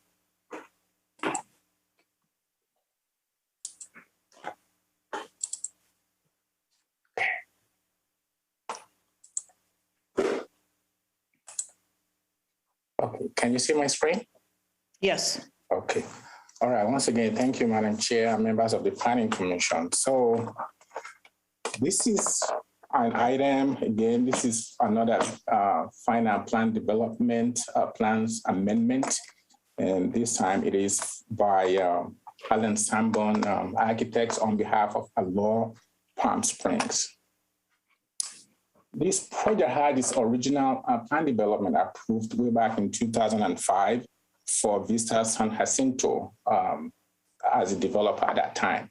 It was approved for 32 single-family homes, and it would be comprised of 17 two-story buildings, and the rest would have been single-story buildings. Up until today, only 4 of those 32 units have been constructed since 2007.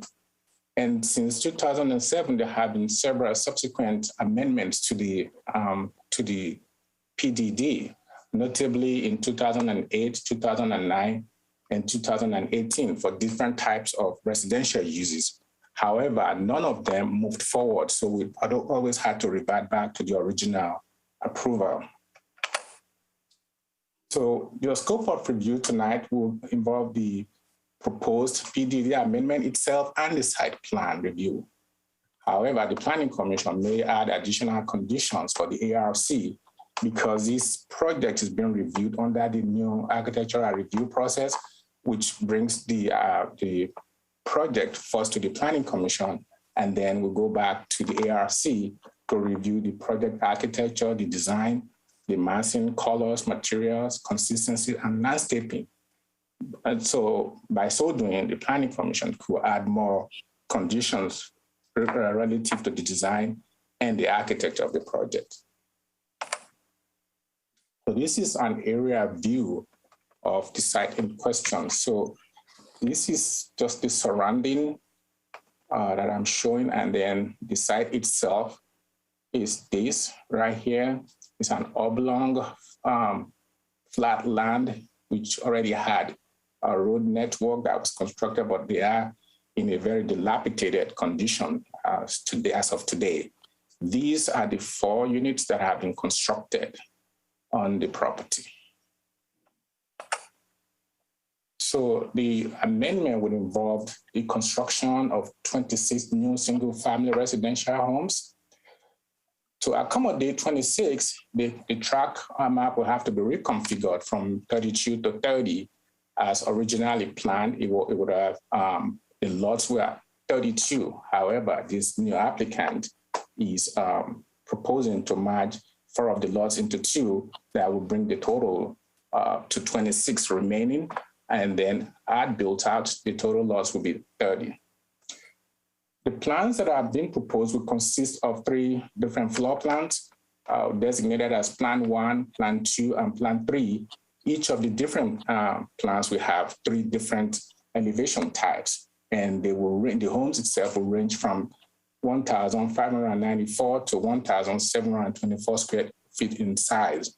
There's a little difference in this proposal in that 2 of the lots will have accessory dwelling units. There will be detached garages in 7 of the lots, which is slightly different than the original site plan. We will go back into the site plans and I will point out the areas in question.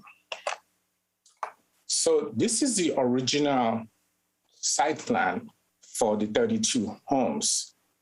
And as you can see, that plan had two entrances, 2 points of entrance into the property, one at the easterly side of the property, and then the second one to the westerly side. There would have been an emergency exit on this side. This is the original site plan. And here is the proposed site plan. Proposed site plan would maintain the access point into the subdivision from this gated access here. This gate here will be removed, that will be eliminated. However, the emergency exit will remain. I mentioned that 2 of the lots will be reconfigured. The 2 lots are on the northerly side of the lot, and then on this side too. That's where the merger is taking place. And for the sake of comparisons, having the 2, the old site plan and the proposed site plan for comparison's sake. One thing I do want to mention is that the recreation area remains in the same as originally proposed. This is right here that I'm showing, and this is where that recreation area will go. One of the issues that the staff has identified with the site plan, consistent with what was originally approved, is that some of the driveways are 18 feet or less. And because of that, staff is proposing a condition of approval that will restrict parking on driveways that are less than 18 feet in length. So these are the existing homes and the existing conditions at the site. These are the existing homes, and this is how they look like today. 3 homes, 3 of them are 3-story buildings, and 1 is a single-story building. This is how they look like. This is the gate at the site. And here is plan 1 that is being proposed. So they are all single-story building, some with attached and others with detached garages. Edward, can I interrupt? Would you explain the gray space around Plan 1? What is that? You're talking about this right here, right? The gray on the top and the bottom. Yes, that's supposed to be part of the landscaping. And I will come back and talk a little bit more about that as I move on about the landscape. Does the wall go around that? That is what is depicted on the drawings, but I'm suspecting that is not going to be the case with the final drawings, with the final plans. I think I will allow the architect to expatiate more on that. And so this is just, again, for comparisons. These are the elevations for Plan 1 as being proposed. The existing final PD, this is what you have. This is a perspective of Unit A, which is the same as Plan 1 on the new proposal. So this is the street elevation of Plan 1, and this is the front aerial elevation that shows it in 3D. And moving on, these are just additional elevations on Plan 1. So it shows the interior, and this is the gray area that we're just talking about. And then the rear view, the right elevation, and then the left elevation. This is Unit A of existing final PD as was approved by Planning Commission in 2006. So this is how they look like in comparison to the new architecture. Plan 2, the floor plan of Plan 2, and then also in color, and then the landscaping. These are the elevation. This is the street elevation of Plan 2, and then this is the street elevation or the perspective of Unit B of the existing PD. Moving forward, these are other sides of the elevation, the front, the right, and the rear of the existing final PDD. So this shows other views of Plan 2, the proposed new homes. And this is Plan 3. The difference on this Plan 3 is that, as you can see, it has a tandem garage, which is different than Plan 1 and Plan 3. And that also would need an approval from the Planning Commission. And this is the landscaping for Plan 3. So I have the perspective of Unit C, which is equivalent to Plan 3 that has been proposed. These are the street elevations of Plan 3, the area view, and then the street view of Plan 3. So this shows more views of Plan 3, how they look like on the right, the rear, and the left elevation. And this is the area that includes the some landscaping, notably palm trees. This is Unit C, as the final PD currently shows. So what I try to do here is to show the layout of the previous or the existing PDD. As you can see, these are the existing walls. For those that have been able to visit the site, you see that these walls are currently there. This is the original site layout. And these are additional views of Unit A, B, and C of the current final PD. Again, these are the landscaping as currently proposed. So, Madam Chair, one thing that I do want to mention is that staff is aware of some of the issues with the current proposal, especially the design of the landscape and the architecture. All of these will be presented to the ARC. I believe that these are not the final products that the ARC will see, especially regarding the landscaping. I'm sorry, I don't see how we can do this. We have to give a final architectural approval on something that aren't final plans. So, Madam Chair, and my understanding is it goes from us after we give final to the architectural review committee to finalize details. But you're asking us to approve something that isn't final and also to compare something that we haven't received the documents on. Madam Chair, you're showing us the original documents and the original site plan for the very first time here. I don't see how we can go forward with this. No, the original site plan was sent to the Planning Commission earlier, so this is not the first time that this is being presented. But if I may just add one more, is that what the Planning Commission is finalizing tonight is the site plan itself, not the architecture. The architecture will be going back to the ARC for final review and approval. That's according to the current review process. Of how it works. Excuse me? That isn't my understanding of how it works, that the final architecture doesn't go, we have to approve something that goes to them, that lays it out, that says where it is. And that will be the site plan and the it's not the site plan. The site plan is, this is tentative. I'm very, very uncomfortable with this presentation. I feel like we need to get materials. If these are final drawings, possibly we can add comments and send them back and get something back that we can work with. Madam Chair, if I might interject, why don't we go ahead and have staff finish the presentation so you have an understanding of what is being requested, as well as having the applicant give a presentation to explain the drawings before you. If you feel you have inadequate information at that point in time, you may request to delay it to a future meeting date.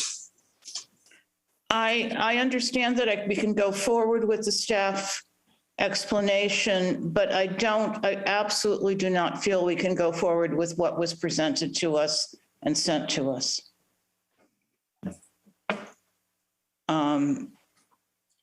So finish this. Let's discuss it. That essentially concludes my my presentation. Part of the reason why I had to go back, staff had to go back today and fish out all the previous plans and drawings and exhibits was that was the message I received from the chair. And that was why I had to add all of those into today's, just to give you a point of reference of what's being proposed and what was previously approved at the site. So the intent is not to create any confusion or misunderstanding.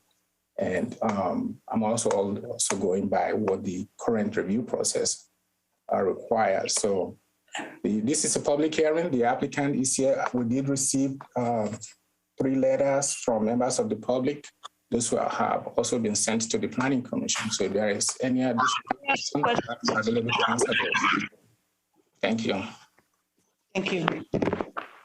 Do other members of the commission have questions of staff? I do. I want to know exactly what was, is this a final PD that was fully approved and site plans, drawings were approved and then it was abandoned? That's correct. Those were the final PD was approved by Planning Commission in 2007. Only 4 of them were built, and the construction at the site has been abandoned since that time. And as I mentioned earlier, there have been 3 other subsequent amendments. One was for a multi-family development, and one was all for a single housing development that would be made of containers and prefabbed materials. Those 2 were abandoned and never moved forward. So what is the protocol when something comes to us with a project that has been fully, is a full PD that exactly what do we have the authority to do? So in this case, this is an amendment of 2 facets, right? The first one is that the site plan is being reconfigured. There is a 6.5% reduction in the number of lots that were originally approved. That's within your purview. Secondly, the site plan itself, and then the use is still the same. They are all residential development. However, they do not have the same components as the original final PD, which included, as I mentioned, 17 2-story buildings. These are all single-story buildings. And there were no accessory dwelling units as part of the original approval. This is new. And so those are the review that the Planning Commission will be looking at. If the applicant had come back with the original final PD approved, this wouldn't have been back to the Planning Commission. But because there are amendments, there are changes, yes, that's why it came before you. Do you have the original landscape approvals? When I drove by it today, there's significant landscape on the exterior of the building near the gates, but there's nothing in the materials we have as to what was originally approved or what the applicant's asking for. Similarly, we don't know what the original landscape was for the units or what the fencing looked like. That's some of my concerns is we've gotten a package. I'm concerned that we've gotten a package that's very partial. So we're being asked to say that it conforms, but we don't know what we're being asked to conform it with. Okay, so I do not have a copy of the landscape available at this moment, but that could be presented at a later date to the Planning Commission. Staff will continue to look around. But unfortunately, at the time this was approved in 2005, we did not have electronic filings at the time. So most of what is being presented to you today had to be scanned so that they could be viewed by the Planning Commission. And then can you go back over the site plan and show us exactly where the changes are with the pointer? Yeah, so the site plan on the top is the original. That's the existing site plan approved for Vista Jacinto. The one at the bottom is the new site plan. So some of these units do have detached garages such as this, and there is an accessory dwelling unit. On this one, the guest parkings will all remain the same. However, You've absorbed 2 units. Can you point to where the 2 units were absorbed? Which lots are larger? Yes, so it's one on this, I believe it's this lot right here. Do you have a pointer? Because this is hard to read. Yeah, so.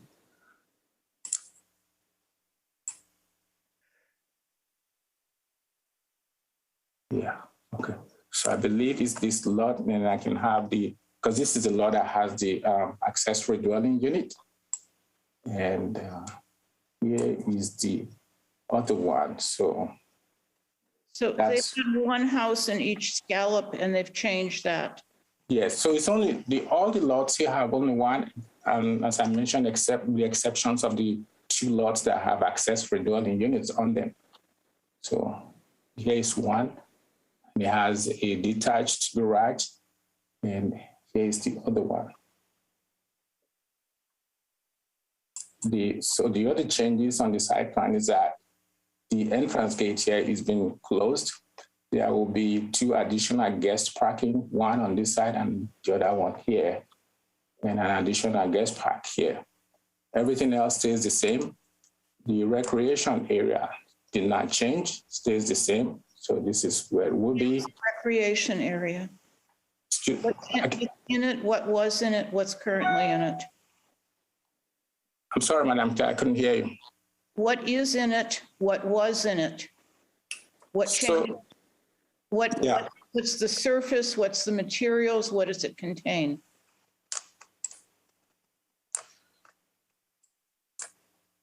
So this is there is a retention area, and then there is a little congregation area that will have seating and turf area and barbecues there. That's what's originally approved. And according to the applicant, that's not going to change, but they will enhance it. However, I do not have the details of that here. But it's in exactly the same location. So the retention basin will stay there, and then to the front of it will be the recreation area.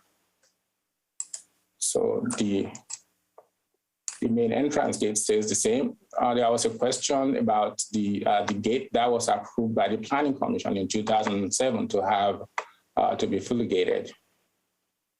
And so that stays. Pedestrian gates? I'm sorry? Are there pedestrian gates? Yes, there's an area for the pedestrian. So going back to the questions on the previous item, I could not confirm if the pedestrian area stays open or closed. Perhaps the applicant can speak more to that. So as for the overall site configuration, with the exception of those 2 lots that have been absorbed, all of them stays exactly the same. The lot sizes are the same. Meaning the development standards are exactly the same. They are not asking for any more deviation from the development standards as far as density, height, and lot sizes are concerned.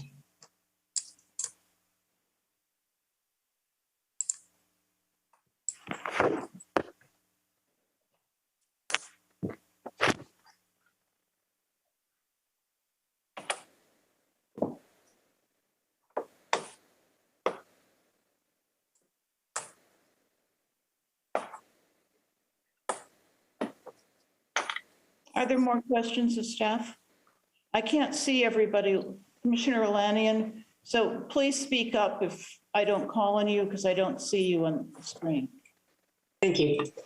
Madam Chair, I have a couple of questions for staff about the street improvements. I'm a little bit confused by some of the things that I see in the report as opposed to what I see in the drawings. The report says that there is no existing sidewalk on West Radio Road, but there is curb and gutter. It also says that there are there's partial sidewalk on Rosa Parks.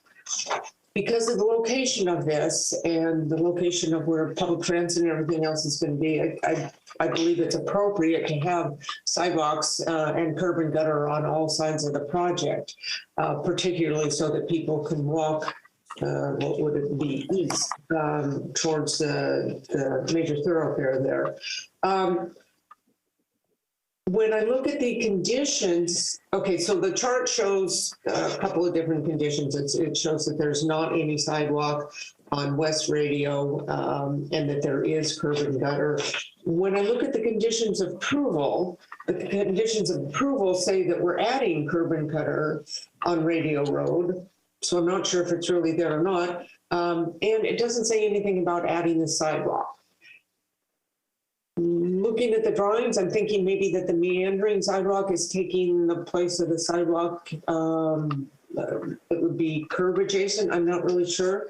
And I see that Rosa Parks is said to have partial sidewalks, but there aren't any conditions of approval for Rosa Parks at all, including that sidewalks be added. So I'm wondering if staff can kind of address what's going on there. Yes, I'll be happy to. So this is the aerial of the site. This is Rosa Parks. There is existing meandering sidewalk up to about this point.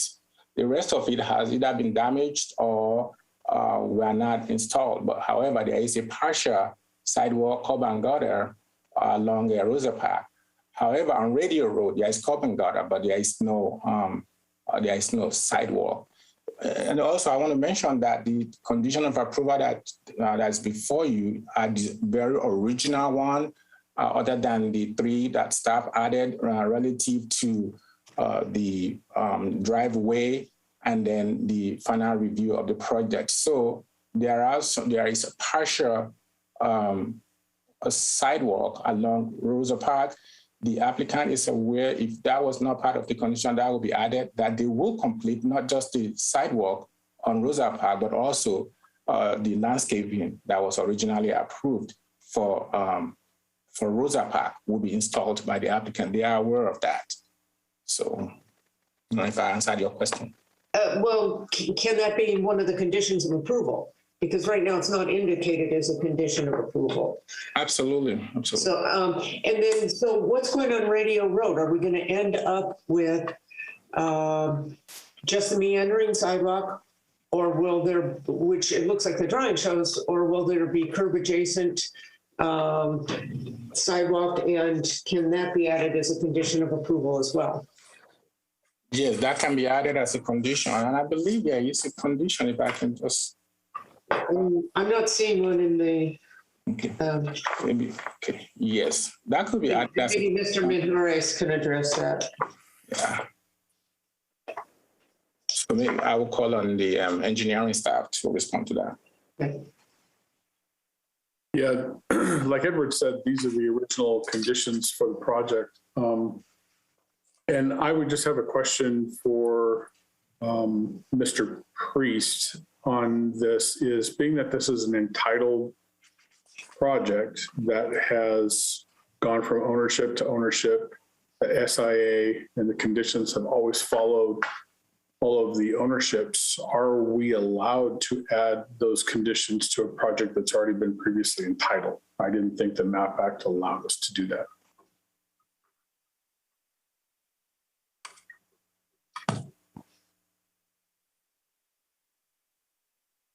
Jim, are you with us? And was the map filed? Map has been Hello. approved. Map has been approved and recorded.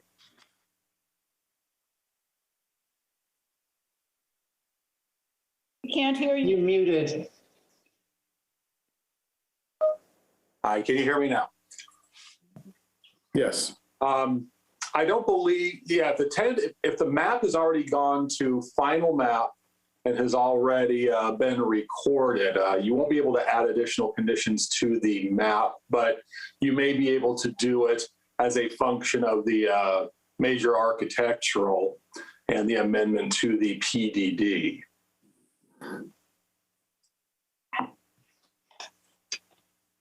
Along these same lines, is there room on Radio Road for a sidewalk? Madam Chair, could you move closer to your microphone, please? Just going toward where Lori's going, is there room for a sidewalk on Radio Road? I don't have that information in front of me. I would have to pull the original plans that were done and find out what those dimensions are from the curb to their existing wall that's out there. I want to say that there is, but I don't have that in front of me. I was out there today and I'm not sure of it. Yeah. So in answer to Lori's question, we can require the finishing of the sidewalk and requiring curb and gutter and sidewalk on Radio Road as part of the major architectural. Yes. Thank you. Go ahead, Lori. And I do have another question, and I'm not sure if this is for the city attorney or staff or who it's for. I noticed that the third of the three findings concludes with a sentence about what the new owners are prepared to move forward with the project. I'm wondering if that can just be deleted, or does that have some bearing that I'm not seeing on the finding that needs to be made? I hate to. Commissioner Elaine, you just broke up a little bit. I'm not sure that's relevant. Okay.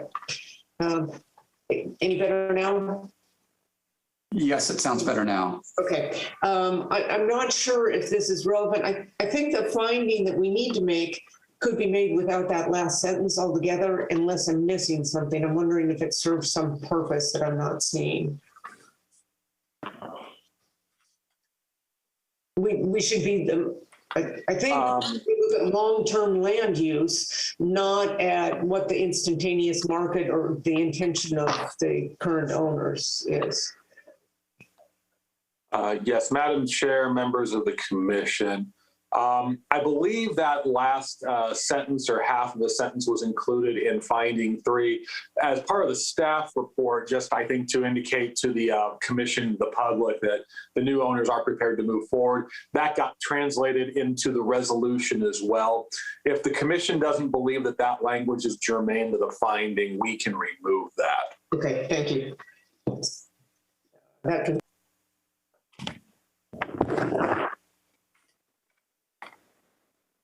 Are you're muted, Ms. Lenny, and are you still commenting? No, I think I muted myself just as I was saying. That concludes my questions. Okay. Are there other questions of staff? Yeah, Chair, I have a question.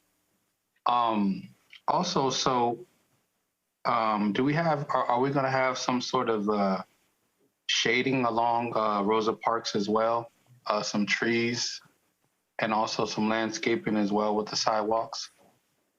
That's correct, Commissioner Urban. There will be shading trees. There will be, like I said, there was an original landscape plan that was approved, and the construction actually started with the original developer. But when the project was abandoned in 2008, they ceased the installation of those landscapes. So yes, that will be installed. If you and so it's not on any of the documentation that we have available? I can get it on the original approval. However, this applicant will be submitting a revised landscape to include the exterior or the perimeter of the property. And then I have another question for you too. You said there were some pedestrian gates. Where are they on the location? So they will be at the main entrance to the, so that will be on the easterly side, the main entrance into the development here. And mind you, because of the fact that a large portion of the site remains dilapidated, the current occupants here have been doing all they can, and they have called reporting different issues there. So they've always kept the gates locked. So it's just right there at that location, nowhere correct. else on the project? At this point, yeah. And as I said, there is another emergency exit along Radio Road, but this is the main entrance into the development. And so no exit right there on Rosa Parks? No, the other one, this current proposal is eliminating the secondary gated access into the subdivision. So there's only two entrances in here and one area on the entrance where there's a pedestrian. So the pedestrians can't get in and out of the project besides in that one area. Yeah, I will, looking at the plans, I will pose a question to the architect. There could be a pedestrian point of access along Radio Road as well. But not on Rosa Parks? There is on Rosa Park right here. So if you see where I'm from. Besides that initial one? I'm sorry? Besides that initial one that's right there? No. On El Dorado? That will be. Okay. Is anything showing in the original or the modified plans in the way of pedestrian access?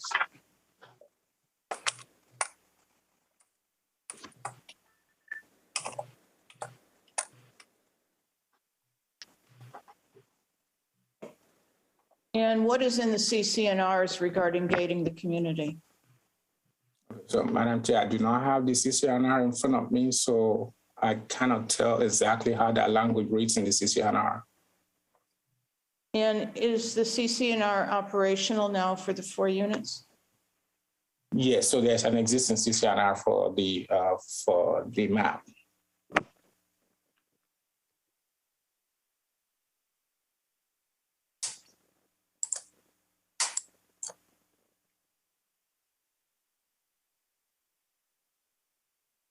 So this is on the original plan. This is the pedestrian access right here.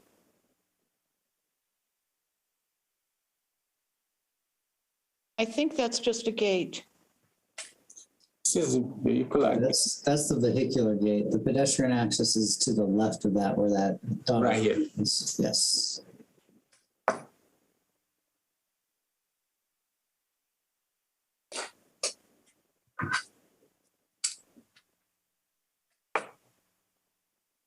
So it looks,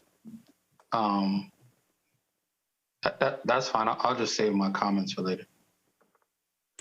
Okay, so are there, I think we, do we have an architect presenting as well for architectural comments?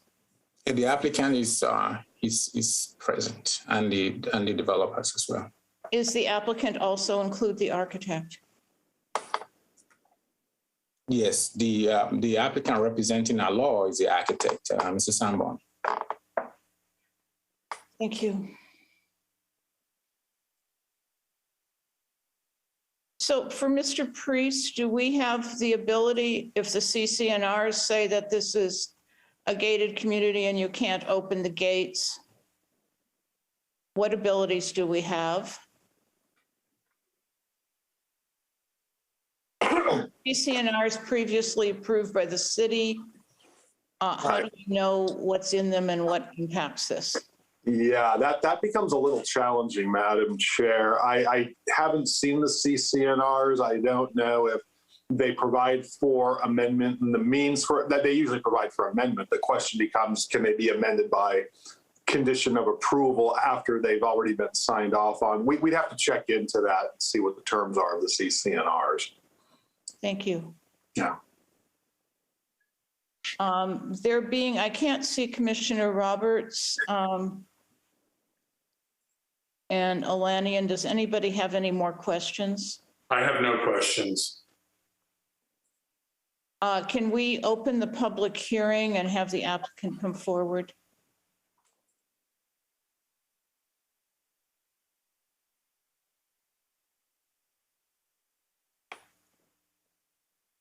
Good evening, Madam Chairman, Planning Commission. My name's Scott Lyle. I'm on the development team, and I'm here with Alan Sanborn, who's our civil engineer and architect. And I first want to say that I respect what you're saying. I've been involved with the project for a number of years trying to market it as a real estate broker. Very difficult property to get developed. And what we're bringing you is a very exciting development that Brian Foster, who's the designer, has taken what he usually does with high-end homes across the valley, and he's provided a smaller version of these homes to make them more affordable to people who could not usually afford them. He took the existing plan and he slotted the homes. Pardon me? Did somebody ask me a question? No, you have the floor. Okay, he took the existing plan and he slotted the homes in there. And all we're asking for is a few amendments to the already approved plan.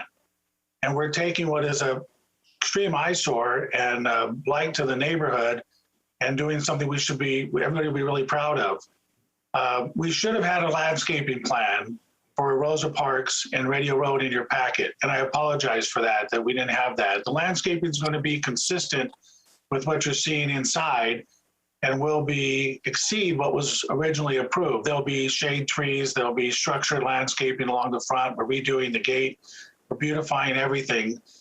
I appeared before the neighborhood community group a couple months ago, and we talked about what we're doing with the community, and you heard from the chairman of that group early on during the discussion, public hearing, that they support the project.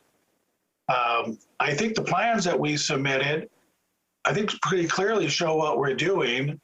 If there's something that you need more of, I respectfully appreciate that, but I do think we presented a pretty good plan of showing what we're doing. And again, we're just trying to have the Planning Commission understand that there's a few things that we need to change, but we're slotting the homes in the way they were originally approved. All our homes are single story. If you look at it, there's a lot more breathing room in the community. Every single house will have its own pool and a 2-car garage, and they all will take advantage of the views that are in that neighborhood. So with that, I'm going to turn over my time to Alan, who can probably do a much better job than me talking about the site itself. Thank you, Scott.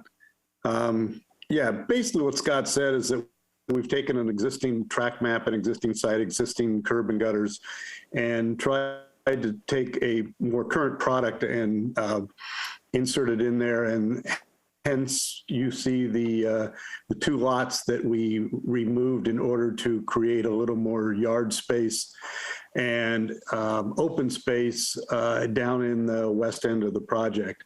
That allowed us to sort of get these the units and the actual product type to fit with the available land that was in there.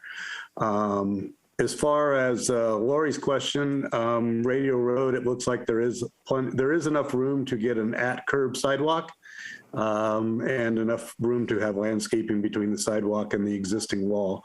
We're also will finish the sidewalk on Rosa Parks per the existing plan and extend it down to the west end of the project. As I say, we apologize for the landscape plan. We assumed we would build what was approved, but in discussing it with Edward at the last minute, we found that nobody really has a copy of it.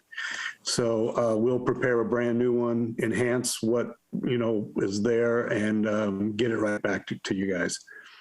Here to answer any questions with regards to the buildings or the layouts.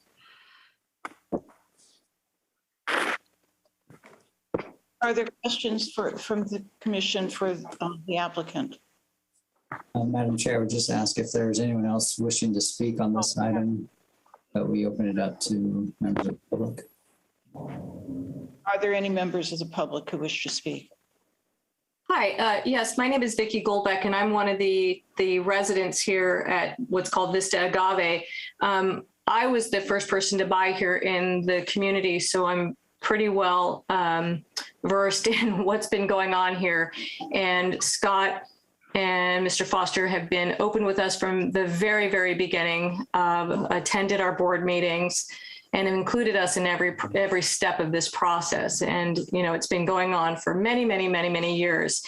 And as you all are aware, this is a pretty, it's a growing area of Palm Springs. Unfortunately, we're still in the thick of some crime and things that have been going on down the north end of Palm Springs that are very concerning. And it was, we've very much appreciated Scott and his team coming and welcoming us and wanting to be a part of this community, and we welcome them. It's kind of been a breath of fresh air to see that there is going to be some beauty down at this end. We get to look at Maryland across the street with envy, and we're a beautiful community of 4.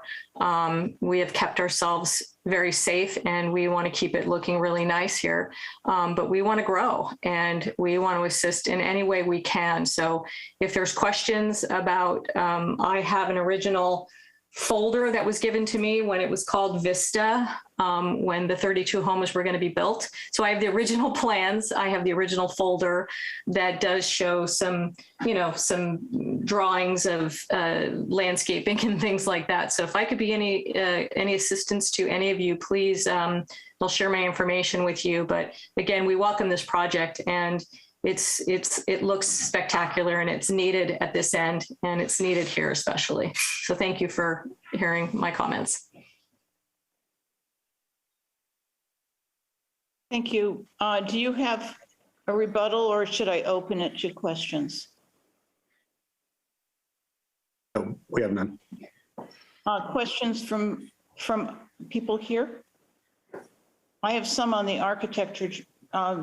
Commissioner Roberts. Thank you. So if I heard the applicant correctly, they are intending to do curbs and gutters and sidewalks around the project and fully landscape it. There was some plan that existed for that at one time, but they can't find it. So I guess what I'm hearing is that they would have this, they would find it or redesign it and have it ready in time to go see the AAC, who can go over that aspect of the project. Is that correct? Yes, I want to respond to that, yes. Commissioner Jair. Yes, we would, that's what we would like to do. We would like to prepare the landscape plan, include the landscaping, the curb and the gutter, and bring it to the ARC and have them review it at that time. Okay. So, okay, that concludes my questions for right now.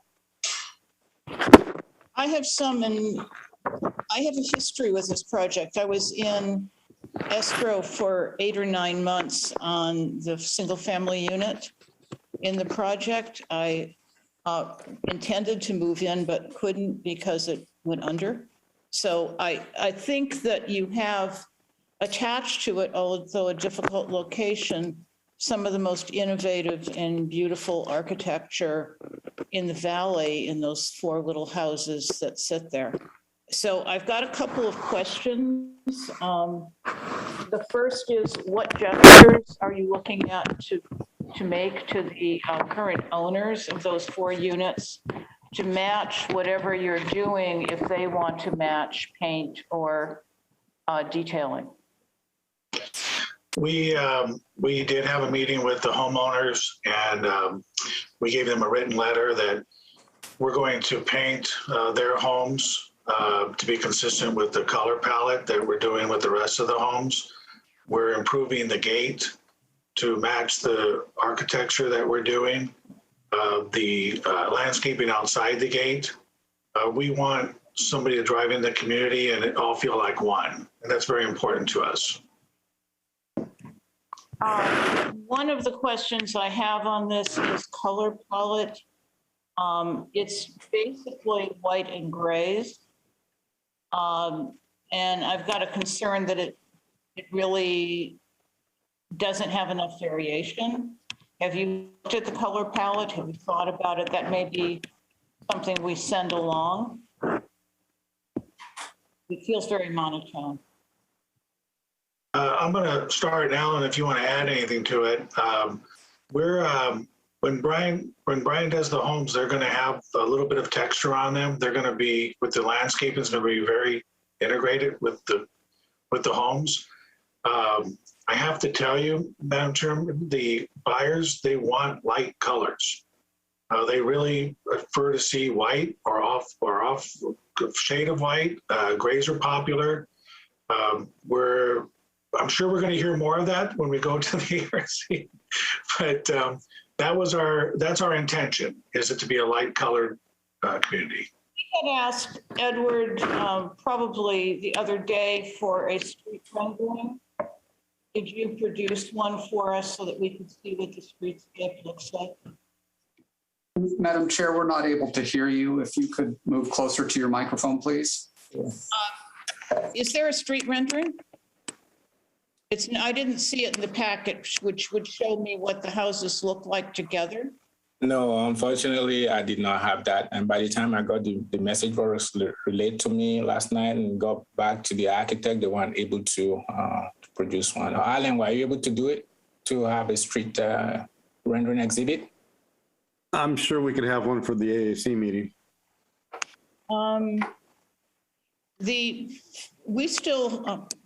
Okay. There's, it looks like there's only one material in the facade. Are there joints? Is there a way that you're articulating that? Well, yeah, there's different textures to the stucco. There's I think the Plan 3 has a pattern, stucco pattern on it that's different. We're using flat and rough stucco, and then the joints to differentiate the different planes. So there will be joints on it that we might not see right now. Yes, yeah, you always see expansion joints during the final construction drawings. Okay. And I have some questions about the fronts of the building. There's kind of a massive front piece on each of the buildings. Is that in your architectural plan where you've, like on type A on the front sheet, you've got something that comes across the whole of the front? Yeah, it's kind of like a combination entry gate structure element that really extends the house out and gives shade, makes the garage doors look more recessed. So they're not just flat right out on the front, gives some depth to the project.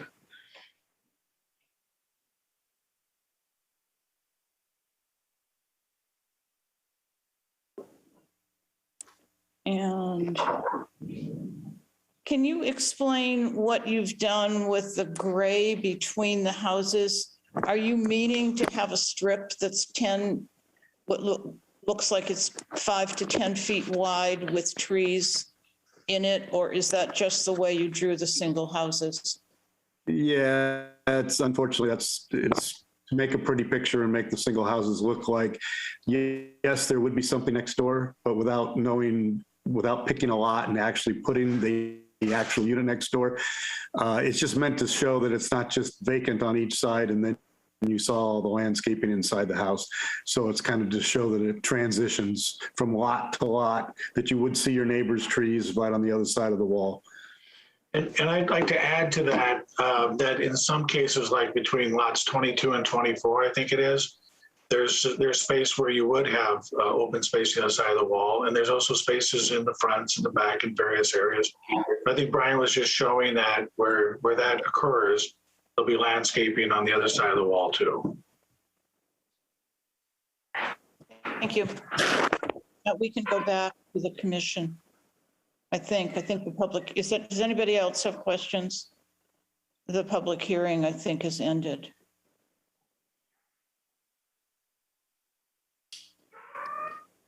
Thank you so much. This is before the commission. Commissioner Roberts. Thank you, Chair. You know, I sense the frustration from my colleagues that this wasn't really a complete application for us. Personally, I don't have any problem with the new architecture. I think the scale of the houses and the siting is good. I think they fit the scale of the neighborhood in as much as we can right now because the neighborhood's clearly developing and growing. I think what happens out on the street is very, very important because it's going to set a precedent for future development there. I think a lot of the things that we're getting into now really are falling into the purview of the AAC. I think that they can handle the landscaping. I think that they can handle the streetscape with respect to the landscaping of the sidewalks and so forth. I want to just clearly get it into the record, and the applicant seems to be okay with fully committing to sidewalks and gutters and you know, whatever else is needed on streetscape. Architecture, I don't have any issues with the houses. I think that they're much more modern than what was designed before. I think they're going to work better. I didn't get a chance to ask the applicants the price point of these houses. I would be interested to know that, but I'm prepared to move these forward, approve them to the AAC with very strict direction to the AAC on what needs to be finished on these. And again, I see most of that in the purview of the AAC. I am not. I think we need a complete package to come back to us. I do think we need the landscape plan. If they can get the old one, I think we need to see it. I want to see a complete tree canopy on the street. I think once we see that, that can go to the AAC, but I want to see trees every 25 feet. And I want to see what that landscaping looks like. I want to see how they're going to treat the rusted areas on the street. I want some kind of view of it, and I'd like to see the houses together. I'd like to see the normal streetscape we see before we send it, and then we can send it with comments when we get a full package. So I'm not prepared to vote for this today. And I'm also very concerned about the access. I want to see this with pedestrian gates that are lockable, that people can walk in and enter. I know there are crime issues in the neighborhood, but most of the people in that neighborhood live in single-family houses that you can walk up to. And I don't think we need to create, we may have limitations. We don't even know what the old limitations were because we don't have those materials, but I would like to see that we can do that with pedestrian gates, and I'd like to see a package, and I'd like to be able to comment on it. And the comments, the questions I asked are my comments.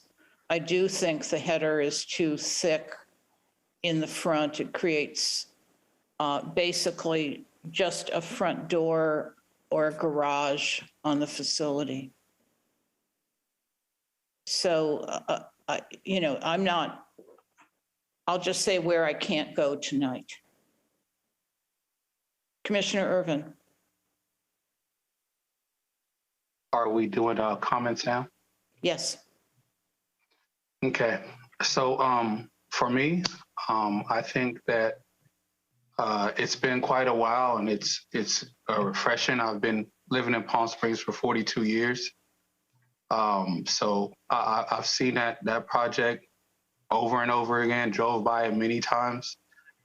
For me, it's continuing. I know that we can't do anything about the community being blocked in, but for me, it continues to turn its back to that community. The houses are set up to where they're turned to the facing the opposite way of the community. There's no entryways. There's no flow at all. Like Commissioner Roberts asked, what are the price points? Are the price points going to be, affordable for the community? The community has waited many, many years for a project. And now we're going to get a project that is facing the opposite way, that doesn't flow with our community, that's unaffordable for the community. So that's just where I am with it. I'm kind of disappointed in the project, to say the least.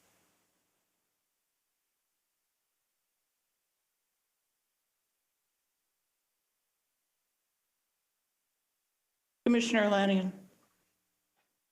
I see a project here that is kind of caught in time. It was originally submitted and approved quite some time ago, when not only the market was different, but also the rules for the order in which approval was granted by architectural review and by the planning commission was different. And there are a couple of, I'm new to this. I didn't know the project originally. I only know what's presented here today. And I tend to lean towards and have sympathy for the applicant who is trying to do something in a long stalled project. And I understand Vice Chair Roberts' concerns, and they persuade me that much of the concerns that we're hearing today are things that either would today belong in the lap of the Architectural Review Commission, or are things that we can't address. I would love to see these homes be affordable. I don't think that's something that the Planning Commission can, we have no jurisdiction over that. We can't regulate the price points. I would certainly love to see the project integrated with the neighborhood. I'm not in favor of gated communities in many areas in Palm Springs. That's not what Palm Springs is built upon. That's not where success comes from. That's not what builds good neighborhoods. Nonetheless, this project has been in the works for decades now, with the concept of being a standalone. So as a compromise or kind of middle ground, I think that I'm in favor of approving this with the things that we can address now, such as the pedestrian gates, such as the walkability with the sidewalks and the curb and gutter, but not in turning over the remainder of that to the Architectural Review Commission and trusting them to address the tree spacing or the types of planting materials that are used to do what they do best, which is to look at the materials and to look at the colors and the details. Those are my thoughts. This project can wait 2 weeks or a month to get a streetscape, to get a landscape plan, to have engineering measure the street to make sure they can put in sidewalks and curbs and gutter, to get a preliminary landscape plan that we can comment on, to put in pedestrian gates. We can get something better in the way of a package that we then pass on I'm not in favor of doing the project. I'd like to finish this. You know, if I had my way, would I take down the gate or the wall and orient it toward the streets? Yes. I mean, I think that would be the best land plan for this community. I don't know that we can do it with an existing PD. I'm assuming we can't. But I do think we can take a few more weeks and get something good back to us that we can then do appropriate comments on and send it along. So I will make a motion to continue this to a date certain. And I will not make a motion. I will not vote for a motion to approve it. I don't know if there's a second to continue it. Well, before, I'd like a little bit more information in that motion. I'd like us to be very clear on what we want to see back. You know, if we're going to be picking every color, every material, spacing every tree and plant, let's let them know that we expect that to all be done now. If you have expectation on all of those issues, I think we need to give them specific direction. Frankly, I think we're micromanaging a little bit. I'll go with you on this, but I want us to be specific. If we're going to ask for this to come back to a date certain, I think we should get some input from the applicant on what that date should be. Well, to give them time to bring back what we need. I want to be very clear on something though with this project. This was never approved as an affordable home project. We all know what those take. This is very different. They have been in the tunnel for many years now, much of that their own doing because they couldn't get their financing or got caught up in the downturn or whatever it was. Frankly, that's not our business. But I don't think we're in a position right now to demand for affordable housing or anything else like that. That's just not what this project is. If you know, we need to talk to the city council, which is already very much dedicated to finding affordable housing and creating affordable housing. And it's part of our job to come up with ways to entice developers to build affordable housing. But that's not what this is. Let me fill out my motion. That would be great. Yeah, I would like this to come back to a date certain. I'll ask the applicant when they can. What I would like is their landscape plan. I would like to see the landscape plan for both streets. I'd like to see engineering, and the streets are very important here because there's very little that we can do with this project except give a nice streetscape back to the community and take away a vacant parcel. So I want to see what their landscape plan is so that we can comment on it. I'm not micromanaging every tree, but we have in the past, and you saw the other project, we did require trees in a canopy that people can walk under so that you get shade. So sidewalks, a plan for sidewalks, a plan for shade, a plan for what you're going to do with the fencing that's there to fix it. Just show us in an architectural rendering what it's going to look like so it doesn't look like fencing painted over several times to get rid of graffiti, which it does on Radio Road. Those are things that I want to see. I want to see egress, and I want egress and exit, and I do want to see pedestrian gates included in all of the egress and exit, and accessible from different portions of the site. I'd like to see your plans for the communal space, the common space, detailed to the extent that we know what you're going to do with it and what kind of amenities are going to come into it. I would like to see streetscapes of the project as it looks from Radio Road, as it looks from Rosa Parks, and also on the interior street of the project. And I'd like you to take a look What I don't want to see is the houses individually laid out. I want to see how they flow together.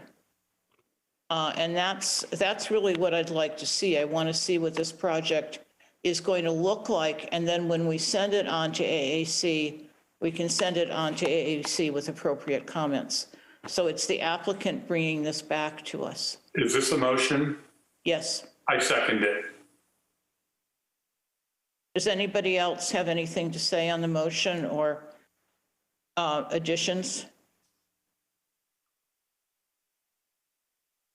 There being none, can you call the roll? So, Madam Chair, we have continued to a date certain.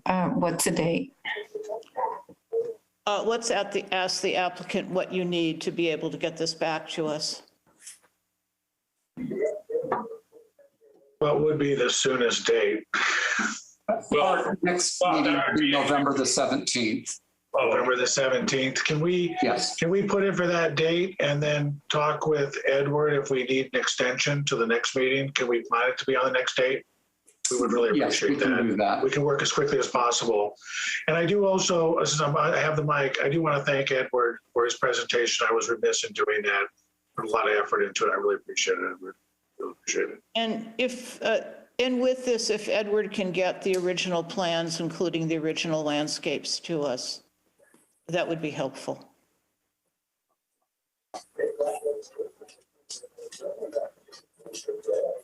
Okay, Chair Womack? Yes. Vice Chair Roberts? Yes. Commissioner Land? Yes. Commissioner Irvin? Yes. Motion is approved 4-0.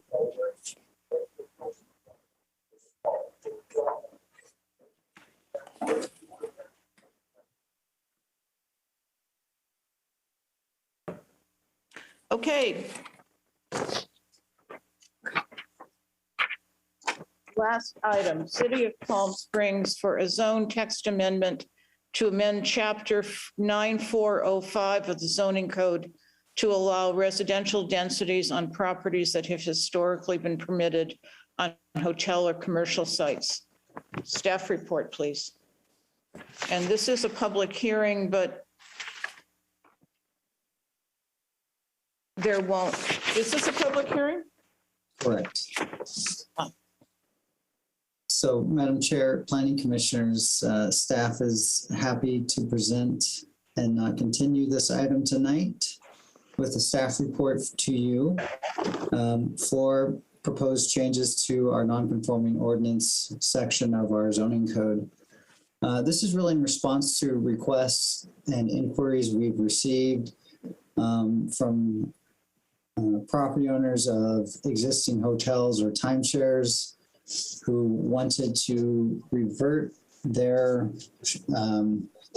property from the current use, which oftentimes is a hotel with studio, 1-bedroom or 2-bedroom units that was built some time ago, usually in the 50s or 60s, and then was converted to a hotel, which has a greater density in our zoning code, or has historically at least, and then now would like to return it back to a residential type of use.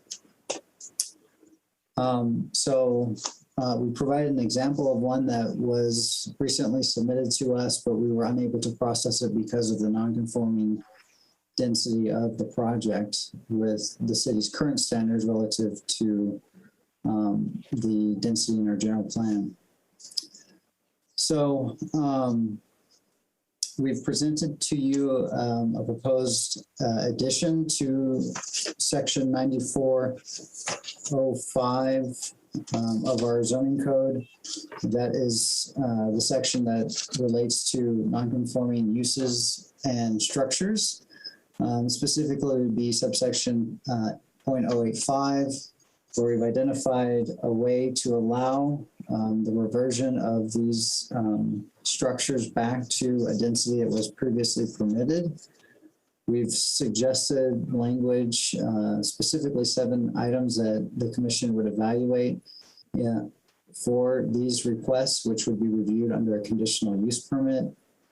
So these 7 items are shown on page 3 of your report and really relate to how the project would reintegrate as a residential structure. Will it provide, assist the city in providing decent habitable rental housing, assist us, or will the apartment adversely affect current and future city services? And so we have a series of items that you would take a look at as a part of the CUP process, should this ordinance be adopted.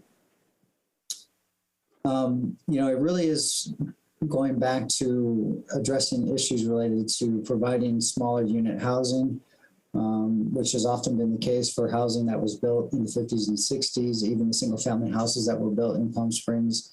Oftentimes the Alexanders were 1,200 square feet. So if even specifically single family was just typically smaller back last century. So what we're presenting to you tonight, we do indicate does require some changes to our general plan.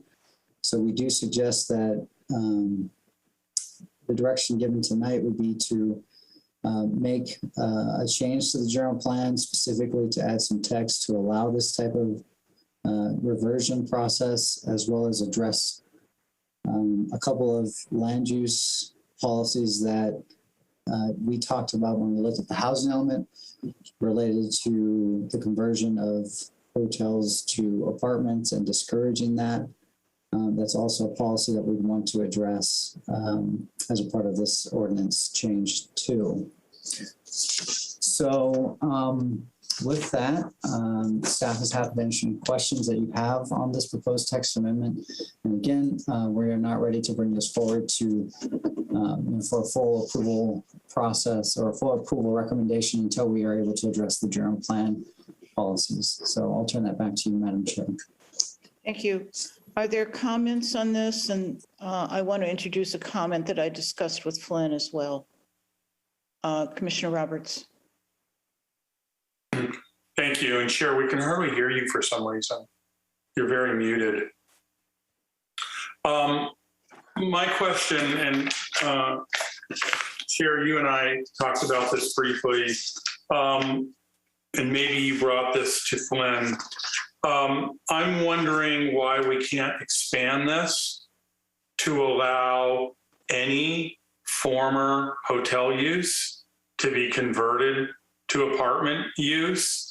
I know there are issues, size issues and so forth, but as long as they provided kitchen space, proper bathroom, proper exiting and so forth, if somebody wanted to convert their hotel to small, very small apartments, how difficult would that be?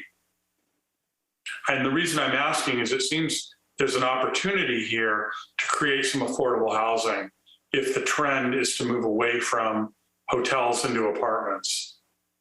Madam Chair, through you, let me go ahead and respond to Vice Chair Roberts' question.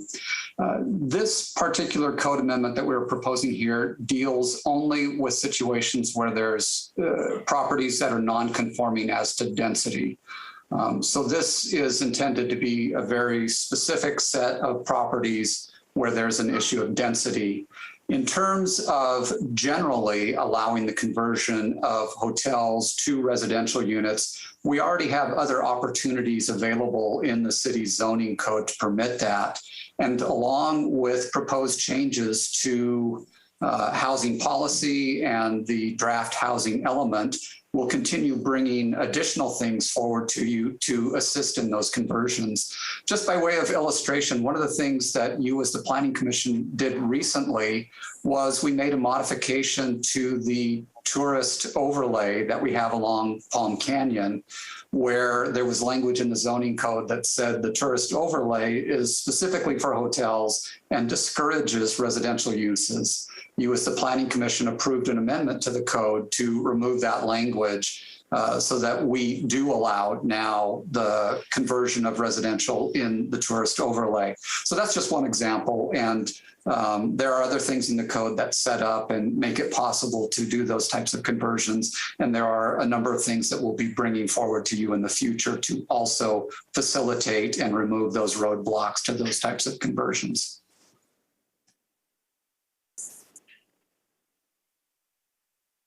Are there other comments? Commissioner Lanian. Yes, I have a couple of questions or concerns and questions and maybe a different approach. And I think this is probably, excuse me, probably intended for the city attorney. And I want to start a little bit backwards. And that is, first of all, there are 7 findings that the Planning Commission would need to make in order to have to meet the proposed language for general plan amendment and zoning ordinance amendment. And I am concerned as a former practitioner with level of documentation or proof that might be necessary to make this ironclad. Most of the conditions say things like you have to have adequate methods to assure the future continuity of management. You have to have adequate traffic circulation and adequate parking, and you have to minimize criminal activity as demonstrated by police activity reports. Are you comfortable, as city attorney, are you comfortable that these are criteria that when staff makes findings or recommends a project that you're going to be able to defend? Yeah, Madam Chair, members of the commission, yes, I'm confident that we would be able to, defend these findings. Of course, each case will depend upon its particular facts and the findings based on those facts.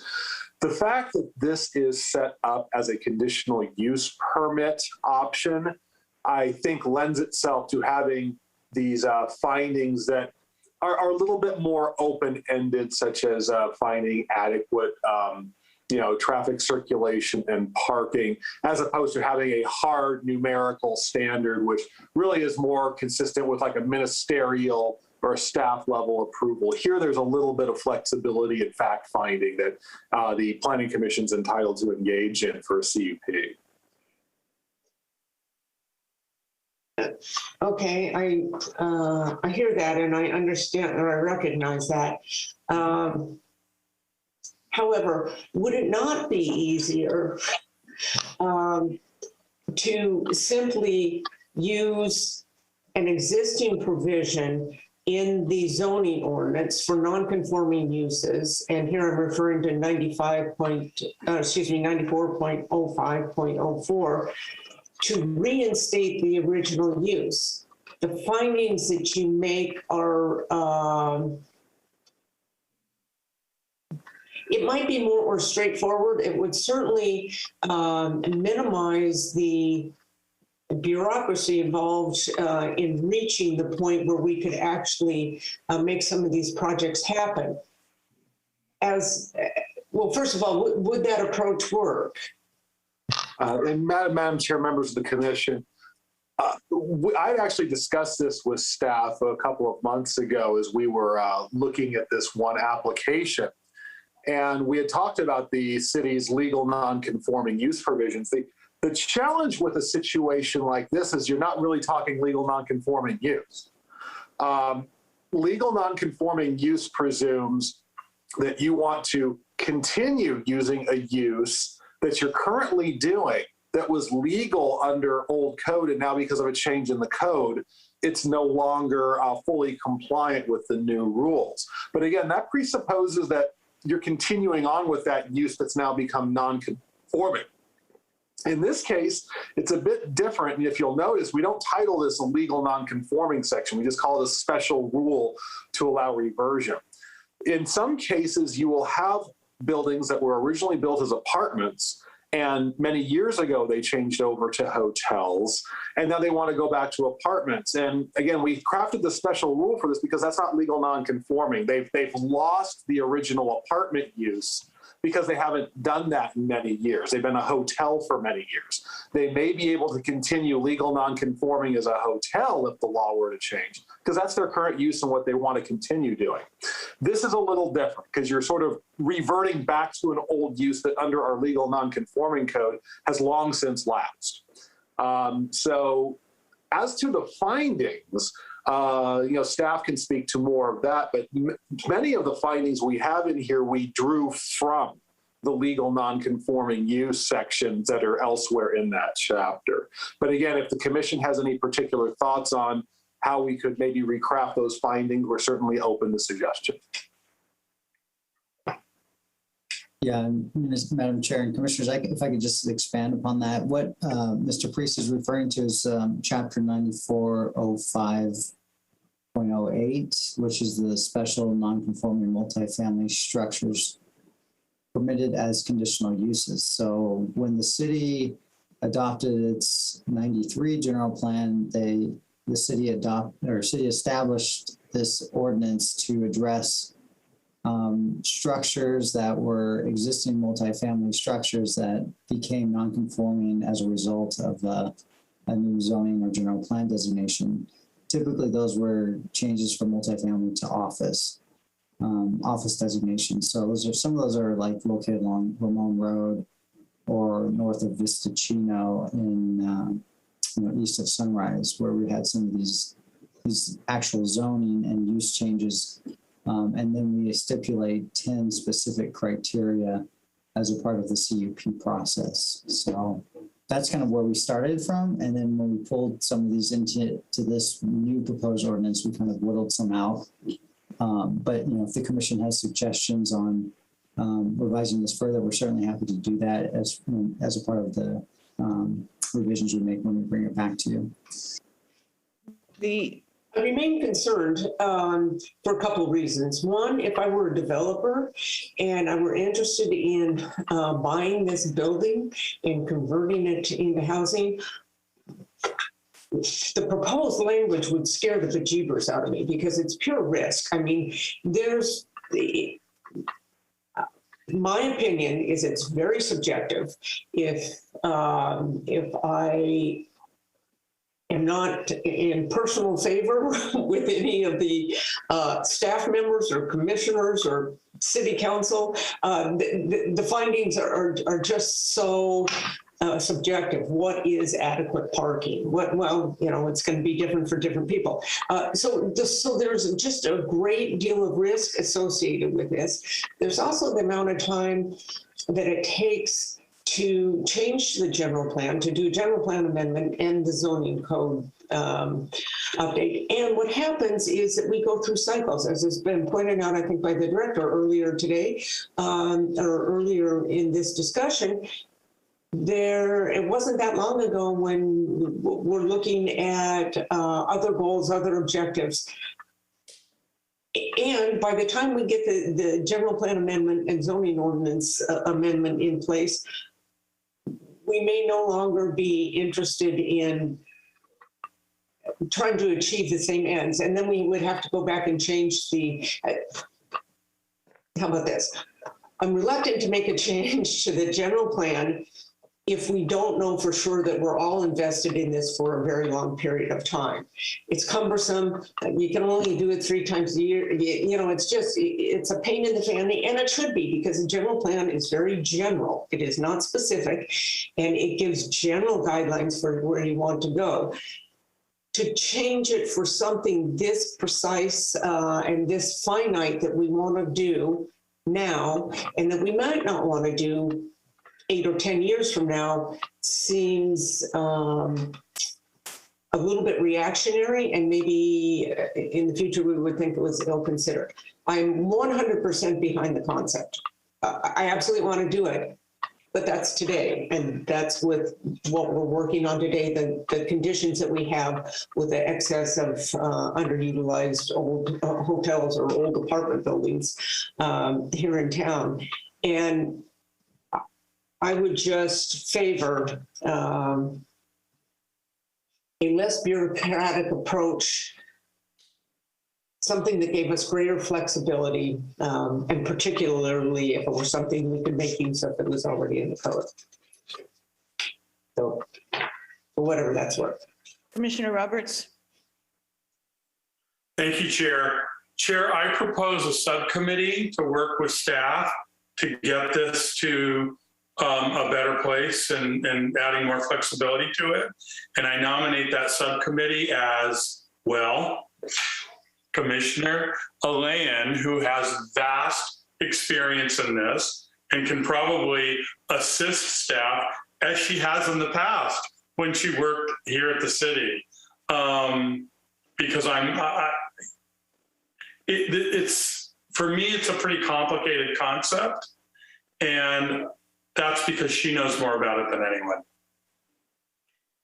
Before we finish, you've got a motion, but I still want to finish discussion. I have some concerns. I have concerns about parking and just requirements, that parking requirements could kill this.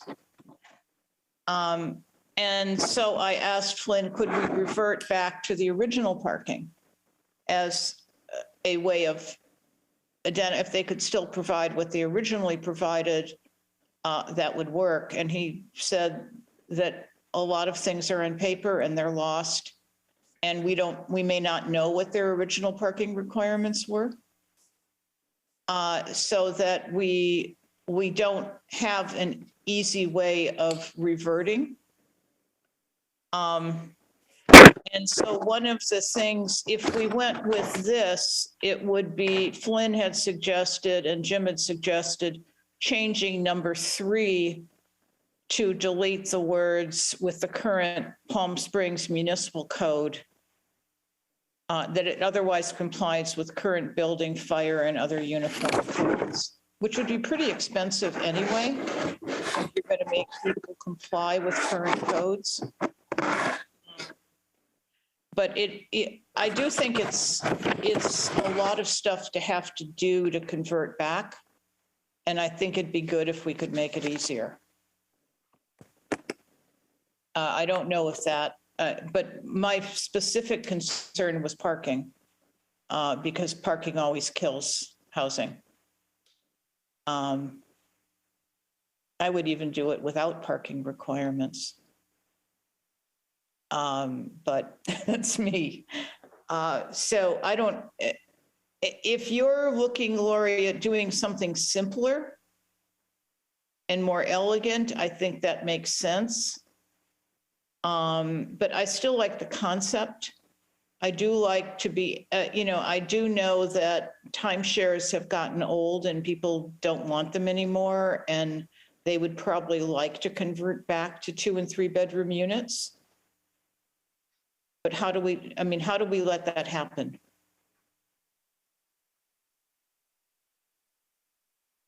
Is there something simple that we can do, which is if you want to convert, you can? Flynn doesn't like that. I would think that we would be able to get there by perhaps tweaking the municipal code without going into a general plan amendment. But I haven't looked into this as in depth, obviously, as city staff has. Yeah. Madam Chair, members of the commission, if I could just chime in for a second. One of the challenges we have with this density issue and going from a hotel back to an apartment is that we have stricter density standards in the general plan now with actual hard numbers, hard caps, hard limits. And so we would necessarily have to include a general plan amendment at the very minimum to carve out an exception, saying that despite these hard density limits in the general plan, there's an exception as provided in the zoning code. So I think a general plan would be necessary anyway. It's entirely possible that we may be able to consolidate this effort with maybe another general plan amendment. You can take a whole bunch of general plan amendments together at the same time, and that only counts as your 1 in 4 attempts for the year. So maybe there would be a way to time that there. But we do believe that a general plan amendment of some sort to at least incorporate this new code provision as an exception would be necessary. So what I'm hearing is we all like the concept. Am I correct in that? Can I just get a thumbs up? Okay, we all like the concept. We might want this simplified. And I don't know if Lori wants to be on this subcommittee or we're just tasking Jim with simplifying it so that it doesn't look like a hurdle for someone to go through. I'm willing to pile on and help if I can with the simplification. Your suggestion that it might be more elegant, I think you're looking at the wrong person if you want elegance, but I'm willing to help if I can. Well, Flynn is usually elegant with words, so yes, putting the two of you together. We would be happy to work on that, and we will bring this back to the commission with the assistance of Commissioner Alain. And I think take this with, we want you to do this. We just want to make sure it's a little easier to get through. If that's my motion or your motion or anybody's motion. Well, Madam Chair, I just want to ask if we could just open the hearing and close it. There's another person in the room who I'm not sure if they were here to speak or just observing. But we've had questions of staff, and now this is a public hearing. Are there members of the public who would like to speak?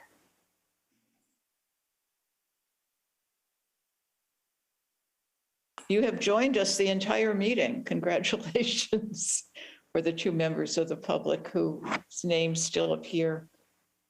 Seeing none, the public hearing is closed. We have a motion of let's try and frame it. General support for the idea and the appointment of a subcommittee or sending this back to staff for a simplification of the findings. Is it the findings that have to be made, Lori? Yes. Yes, and the approach. Yeah. And I would suggest that we continue it to a date to the next meeting, because if we can meet shortly, the city attorney might explain things to me that make me dampen my enthusiasm for. What I might suggest is we do have a rather full agenda on November 17th, which is our next meeting. What I might suggest instead is that we continue this to a date certain of December the 8th and come back to you at that time. Call the roll, please. So who's the motion maker? I believe. I'm going to go with the motion maker. Are you clear on the motion, Terry? And the second? I am. Vice Chair Roberts? Yes. Chair Womack? Yes. Commissioner Alain? Yes. And Commissioner Irvin? I would like to say yes. Terry, I'm enjoying that purple. Mm-hmm. Motion to continue to December 8th is approved.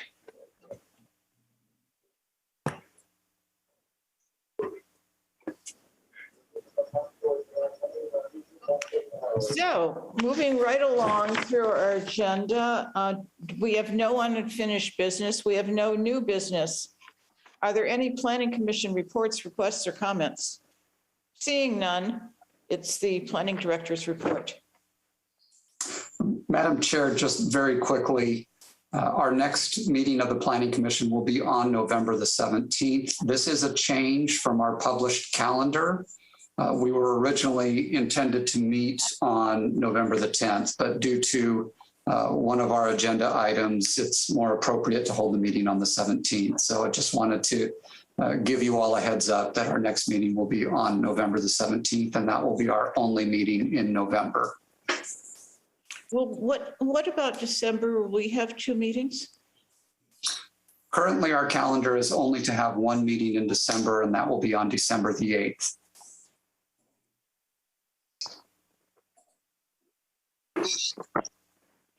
With that, the meeting is adjourned. We're adjourned until November 17th at 5:30 p.m. Good night, all. Nice.